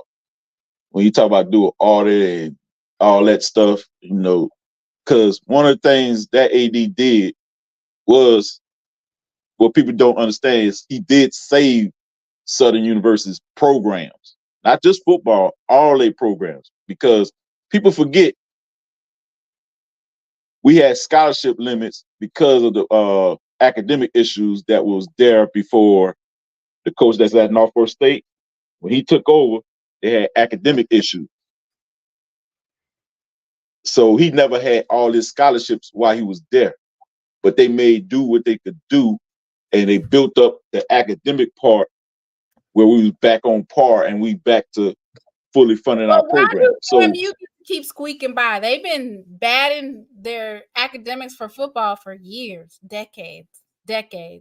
Yeah, but they got it straight under the old AD, and then when he left, well, when they let him go, they start having issues again. And now they, the AD hired the academic advisors and everything that's needed. But they was never on the probation that we was on for I think it was like 3 years. We was on 3-year probation. Mm-hmm. And now we back fully funded. We haven't been fully funded that long, what people don't know. And, Mr. Ford, he could disagree with, he don't like, do it. But season's still young. He may wind up in the SWAC championship and probably beat FAMU this time. And then what he gonna say then? He gonna still be hollering Chennis Berry? So why y'all was saying that y'all was ready to get rid of him? That's not y'all. It's not a y'all thing. That's the thing about it. It gonna be, some people may want to get rid of him, but it got people that don't want to get rid of him. That's football for you, man. Especially when you coaching at a program that's known for winning. Because just think about it. Before y'all got said coach, y'all was firing coaches left and right because y'all had a standard. So when you got schools like Grambling, Southern, and Jackson, they all have a standard. And if you're not up to that standard, they want to get rid of you. Some people in the fan base, that's what the fan base always do. Y'all three-headed mascot, the three Jaggeteers, Adrian Crook, Smash Time, and Jamon Smith, the three Jaggeteers. They say they run y'all school. Y'all official. He never said they run their school. Official and licensed. They official and licensed. They didn't graduate, but I'm just saying. But they did say that they run stuff over there. So I'm just going on what they say. They say they do stuff at the school, but they never say they run stuff. Do stuff at the school. I mean, that y'all let. So that goes to the academic standards. Y'all let non-graduates do stuff at the school.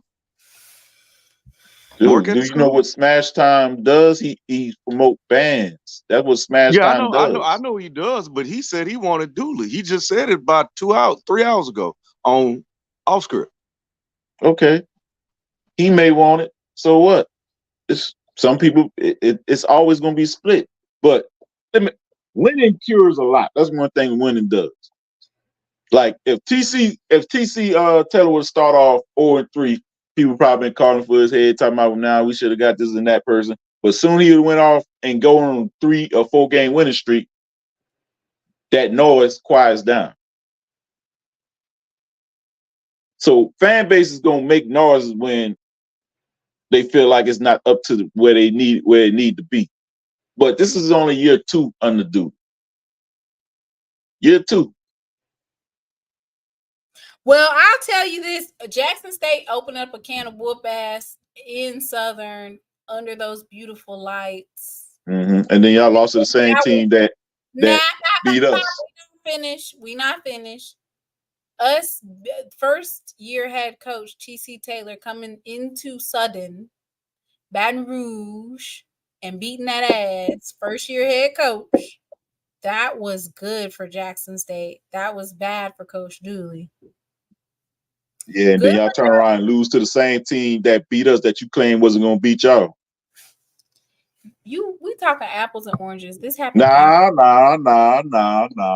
Yeah, you sit here on this show and say y'all gonna beat Alabama State. So tell me what happened. I'm I'm gonna say Jackson State's gonna beat everybody, including. So tell me what happened then. If they was playing just like, UCLA, I would say they were gonna beat UCLA. Just like you asked me what happened, I'm asking you what happened. This is our 4th consecutive win against Southern, by the way. What happened against Alabama State? Why y'all did not beat Alabama State? They don't have they quarterback threw for 80 yards. Jackson. Miss Jackson. Hey, you can put that on all you want. You put Miss Jackson, all you want. What happened? Jackson. Yes, Miss Jackson. Miss Jackson State. Miss Jackson State. Why y'all outgained Alabama State and Alabama State still beat y'all? TURNOVERS.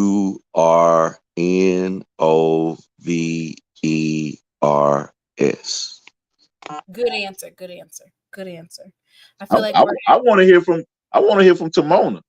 Why you gotta hear from me? He just said. Hey, did you want to hear from me when we lost? Yes, I want to hear from you now. OVE. Now don't spell it. I want you to say it. What? Don't spell it. Say it. I'm gonna put it up there for you. No, I want you to say it.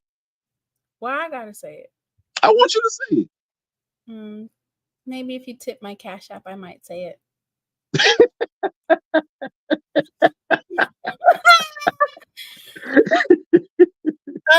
Anyway. So you can go ahead. I want you to say it though. I'm not saying it. I already said what I had to say, and I made. I want to hear it. I ain't hear what you said. What you said earlier. You should have made it here earlier. You missed it. I already talked. No. Do not run. Do not run from this because you running from this because you was all on me. You couldn't wait till I called so you could rub it in. Rub what in? Oh, so now you forgot what you're trying to rub in. I had to call your show just to let you know I was not running. And now look at you. I will be taking no further questions regarding this matter about Jackson. So now when it's my turn to rub it in, you don't want to take no questions. What are you rubbing it in? You're rubbing it in for a whole nother team. It's not. You did that too. You did that too. You did it to me too. So what on what game? So you don't. Oh, now you don't remember. What y'all done lost so many. Refreshing. We ain't lose that many, and you know that.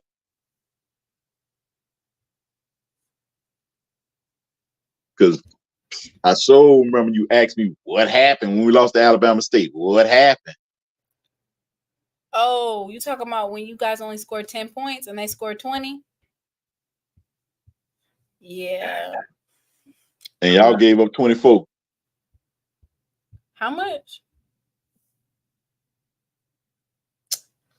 It was a lot. How much y'all gave up? It was a lot about a whole bunch of self-inflicted mistakes.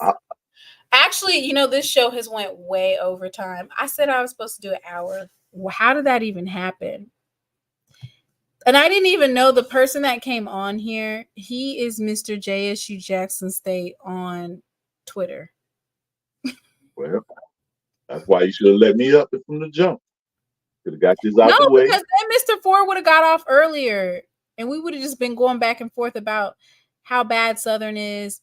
No, how bad they're gonna lose. No, I would just called out the lies he put out.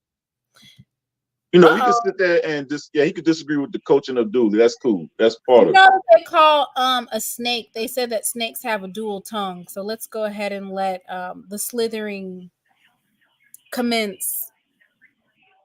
What's up, Mr. Campbell? Look, I'm only calling in because this is why people look at people from Southern and think they're crazy. Only Southern people will sit up here that lost to both the Jackson State and FAMU and act like they won the game. You lost to Jackson State. You lost to FAMU, and you still talking about what y'all gonna do. You lost. So this is the thing about that. No. You calling in on this show talking about a team that beat y'all, that beat you all. Okay, let's be clear.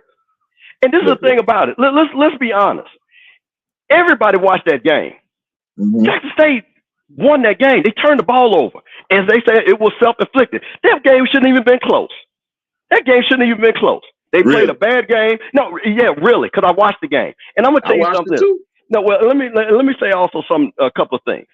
If you take, which we didn't beat South Florida, Jack State wasn't gonna beat Texas State. If you take that Texas State game out of there, them boys are right on schedule. They're gonna be 8-3, and they beat y'all ass, and we beat y'all ass.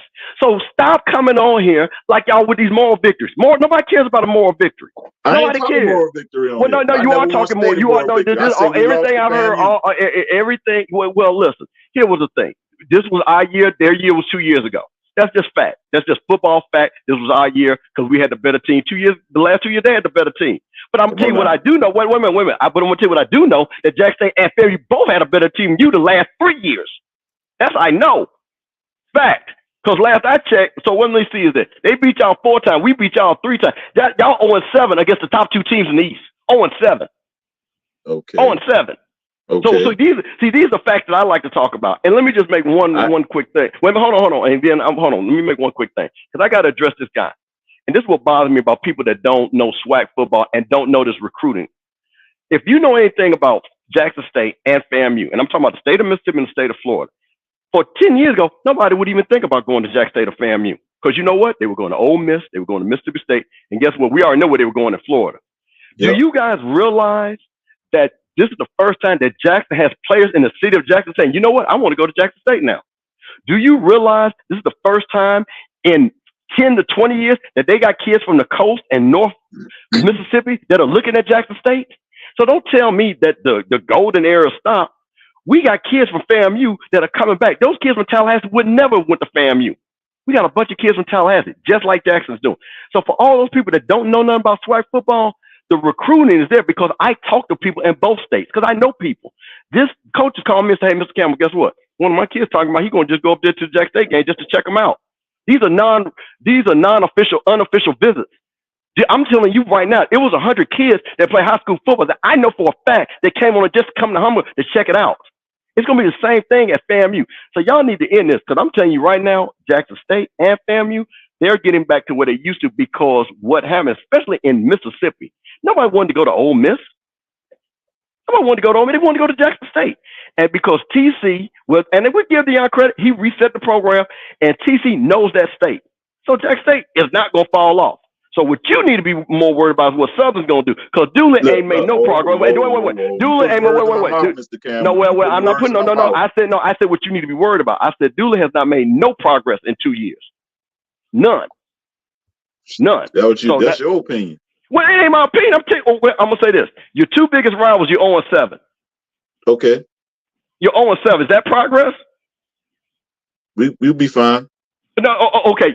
So I'm going to ask you this again. See, so this is the reason why people from Jackson, and I'm from Jackson, and I went to FAMU. I can look at this unique. This is the reason why we laugh and call y'all a band school because you ain't got no logic and no football. You 0-7 because we your cross rival, and Jackson State is your rival, and you're 0-7, and you on this channel trying to make us believe that y'all have won something. So tomorrow I'm gonna have you show back. For one, I did not say anything about FAMU. I said when she brought it up, I said we lost. I don't got nothing to say about that. We lost to FAMU. That's the first thing I said. So you I said what you guys do is make a loss to sound like it's a win. That's what I said. How I make it sound like a win if I say you've been doing it all night. You've been doing it all night. That's what I'm saying. I haven't been on the show that long. Okay. I said we lost when she said anything about FAMU. I said I don't got nothing to say because when she'll talk about y'all the lowest of 7 hills, I say I ain't gonna touch that because we lost to FAMU. But we played them good. We played them good. I did not even say but. Coach, you can replay that. I ain't never say but. You didn't say you played FAMU close? Nope, I did not say that today. Okay. Oh, today. I may have said that when we was on Scotty's show. Okay. I said it on Scotty's show. I ain't saying on this show. I did not mention. All I said was we took an L. Listen. This is my HBCU niece. my nephew on here, but I'm an old head, and I've watched, like I say, SWAC football since the 70s, and I just got to set this Southern foolishness and this guy that calls and talking about Ed Reed, because ain't nobody thinking about Ed Reed. Trust me, we all gonna be fine. And when you know what's gonna happen again, when the recruiting come out, Jack State gonna be 1, we gonna be 2, or we gonna be 1, Jack State gonna be 2, and everybody gonna still be losing. So that's just the bottom line. So whenever that gets up, if that guy ever want to question me about the recruit, no, it ain't no cap. I tell you what, Southern won't be ahead of either one of them teams. How much you want to bet that? And those are facts. Super. Yeah. You know, because you know when I bet, I win. So if you want to place that bet, we can come back and win. When's the recruiting? April. Simona can have a show. Look here, I don't even care about the rankings. I'm gonna care about when we get on that field again. Yeah. Then we're gonna talk. Well, listen. Last time we talked, and the last 9 or 10 times we beat y'all. Every time we talk, we come out there with a win. So I'm not gonna talk about playing y'all anymore. We already beat y'all. If Jack State has already beaten y'all. So, like I say, with that being said, you need to be worried about Alcorn and Grambling. That's what you need to be talking about. Because Jack State, we'll see y'all again. We're gonna see y'all again. Well, okay. All right, Timona, have a good evening. Said you already know. Delta, let's get it. Let's ride. I'll holler at y'all. Yo. That's crazy. I can't believe he came over here trying to put words in my mouth.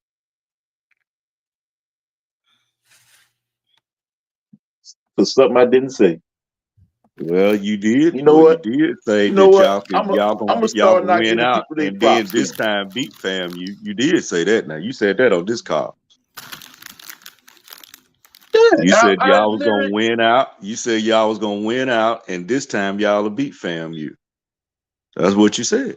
I did say that. I said this time we will. If we meet in the SWAC championship, we got a chance to beat them again. But you gotta beat them in Tallahassee. That's okay. Sometimes you gotta go on the road. Sometimes you gotta go on the road. Hills at the second lowest of 7 hills. So, you guys have to beat. Sometimes you gotta be a road warrior, man. You gotta go. You gotta go. They ain't lost in Tallahassee for like how many years? 3 or 4 years? Ain't they undefeated? I think for like at least 3 years. Cool. That's cool. Your greatest chance to beat them was in your own home. That's okay. With no marching 100. That was your chance. Like I said, if we got to go to FAMU to do it, so be it. So be it. Okay. Well, but you know, I like how he try to come on here and defend you. But hey, that's cool. That's cool. That's cool. Hey, congratulations. You try to defend you and then, you know, say some stuff I didn't say. Uh-oh. Well, okay. So, you know, we just believe in facts over fiction, man. Hey. I don't even know how my shows be going from 0 to 100. I don't know how it went to 0 to 100 either, because like I said, it's some stuff I did not say. Mr. JSU Jackson came from nowhere talking about Ed Reed. We found and I didn't want to talk about that. I ain't want to touch it. Tallahassee FAMU is not the highest of 7 hills, but the second lowest of 7 hills. Southern is 0-7. Now, see, that's what he should have been talking about. You sit there and talk about they hills and talk about how low they are, but he came to me saying stuff I didn't say. For the past 3 years. Wow. But I get it. I get it. It was shoot arrows at me day. I don't mind taking them. I personally want to thank, and that's why whenever Mr. Ford is on, I'm just going to leave Mr. Ford on and then bring you up after, because Mr. Ford doesn't stay on the show when you come on. But this is my thing with Mr. Ford, though. He can't sit there and tell a lie and then run from me when I try to give him the facts on something he was sitting there accusing somebody of. He can't sit there and shoot arrows and run. He didn't know what you was talking about. He just don't want to be on the same show as you. No, I already know what it is, because when he shot arrows the last time we was on a call together, when he didn't mind it, he felt he ain't like the way I answered him. And you know, I don't disrespect nobody or nothing. I just told him he was wrong. You love telling people they're wrong, but it's just I mean, it's just an opinion. But the thing is, I'm never disrespectful. And then if it's something factual, I ain't gonna run from it. I ain't hang up with even though Mr. Campbell came on and said what he said. I ain't run from Mr. Campbell and hang up and run away. That's all it is. It's just an opinion. It's just. And then when you say anything, I don't hang up and run away from you. Never ran away from you. But he want to shoot arrows and run. Nah, I don't respect that. I don't like people that throw rocks and then hide their hand. I can't rock with that. Okay. Because if I'm gonna throw a rock, I'm gonna make sure you see me throw a rock. And I'm gonna say I did it. So that's my issue with that.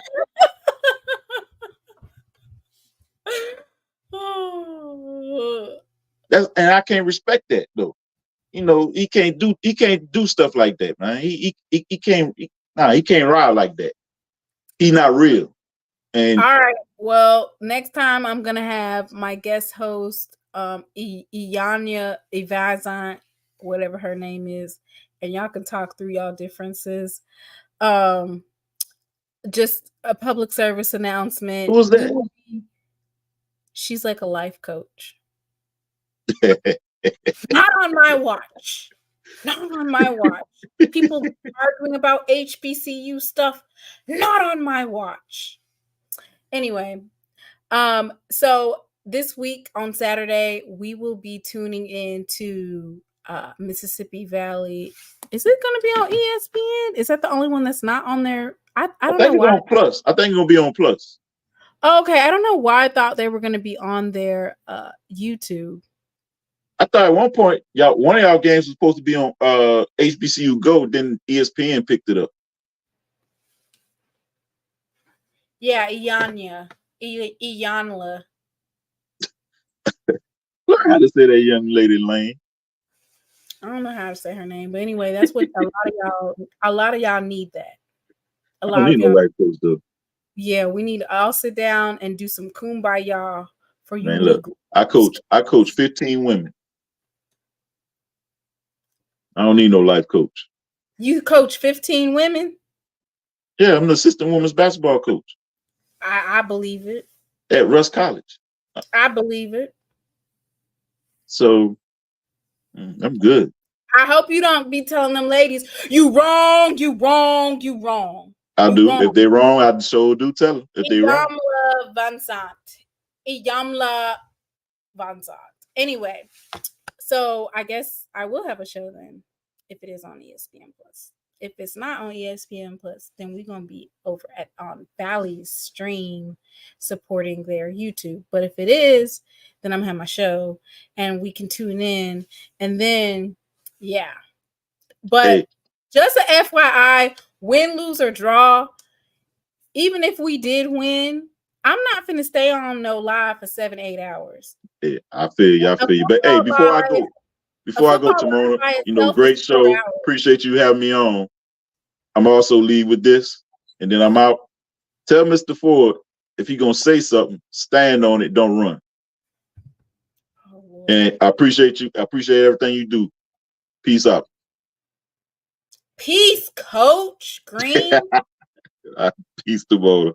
Okay, so that means that I will be having a live. But even if we won the game or if we lost the game, or it doesn't matter, win, lose, or draw, I'm only doing one live. I'm not doing no after show because those lives are literally like 4 hours long. I'm not doing that. I'm just not. So win, lose, or draw. When we won against Alabama A&M, I didn't have a post show to brag about how we won. Took my butt to bed. Anyway, we're gonna have a President's Watch on Monday. I'm thinking Monday morning around 9 o'clock my time, which will be like 8 o'clock. So from 8 to, I could commit probably 3 hours. So 8 to 11 maybe we can do a President's Watch, or maybe I'll just wait until they make the announcement, or probably try to do like an hour ahead of time. Anyway, I wanted to do a live on Monday. Celebration of Founders Day, of course. We can go through the history of Founders Day. But on Monday, Jackson State's president will officially be announced on who it is. And so kind of like how we do when the players are committing or whatever, we're just going to have like a show that morning. And we're going to be on President's Watch because we don't know who's coming down the tunnel. And then I'll just put a couple of people that I think would be good, a couple of people that I don't think would be good, possibly, maybe, or just talk about what I feel like Jackson State needs. And we can just share amongst each other, who do we think or what do we think is needed in a president. So Monday, I do plan on having that particular show. So Saturday, Valley versus Jackson State, and then Monday, President's Watch. And that will be that. Yes, Jay. Thank you, Jay, for moderating, and Whitley and Israel. Everybody, thank you for tuning in. I want to thank Mr. Ford for coming on and sharing his repetitiveness, which is that he feels like coaches need to get more funding. I just don't know where the funding's going to come from. I appreciate everybody for tuning in. We did run over the allotted time. Thank you, Mr. Walker, for coming on, Mr. Campbell, Coach Green. Where was the parody rattler? I wanted him to address the Seven Hills. He was trying to come on in the beginning of the show. And so that would have been too messy. So this is what I try to do. I try to have a decent show for the first 30 to 45 minutes. And then I let y'all off the leash and, go ahead and say what you want to say. But that Ed Reed foolishness, I don't even have no words. I might just post that because that's literally how I was. I was just literally like, is this real or is this a joke? I thought it was a joke. Miss Jack. I thought somebody was heckling. Somebody was heckling. Anyway, has there ever been a white male president at Blue Blood HBCUs?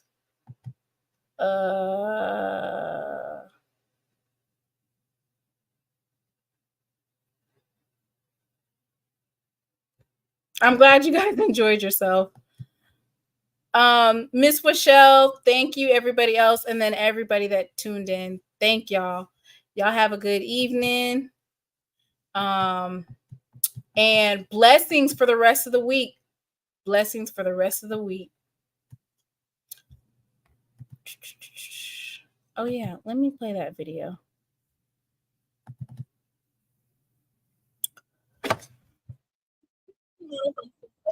With a special announcement, She Loves Thee podcast will be coming to the Black College Sports Network.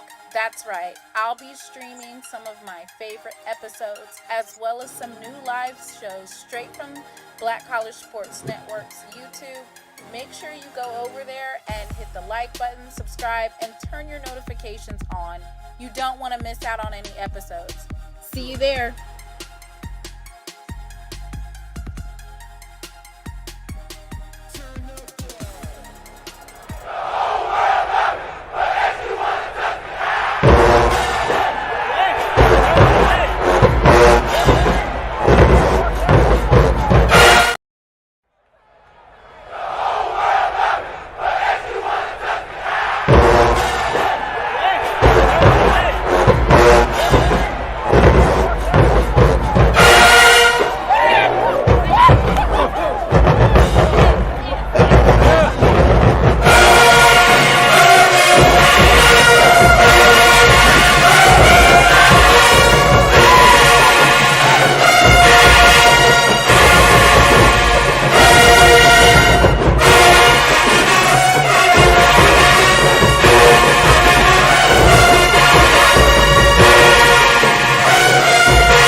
Bye.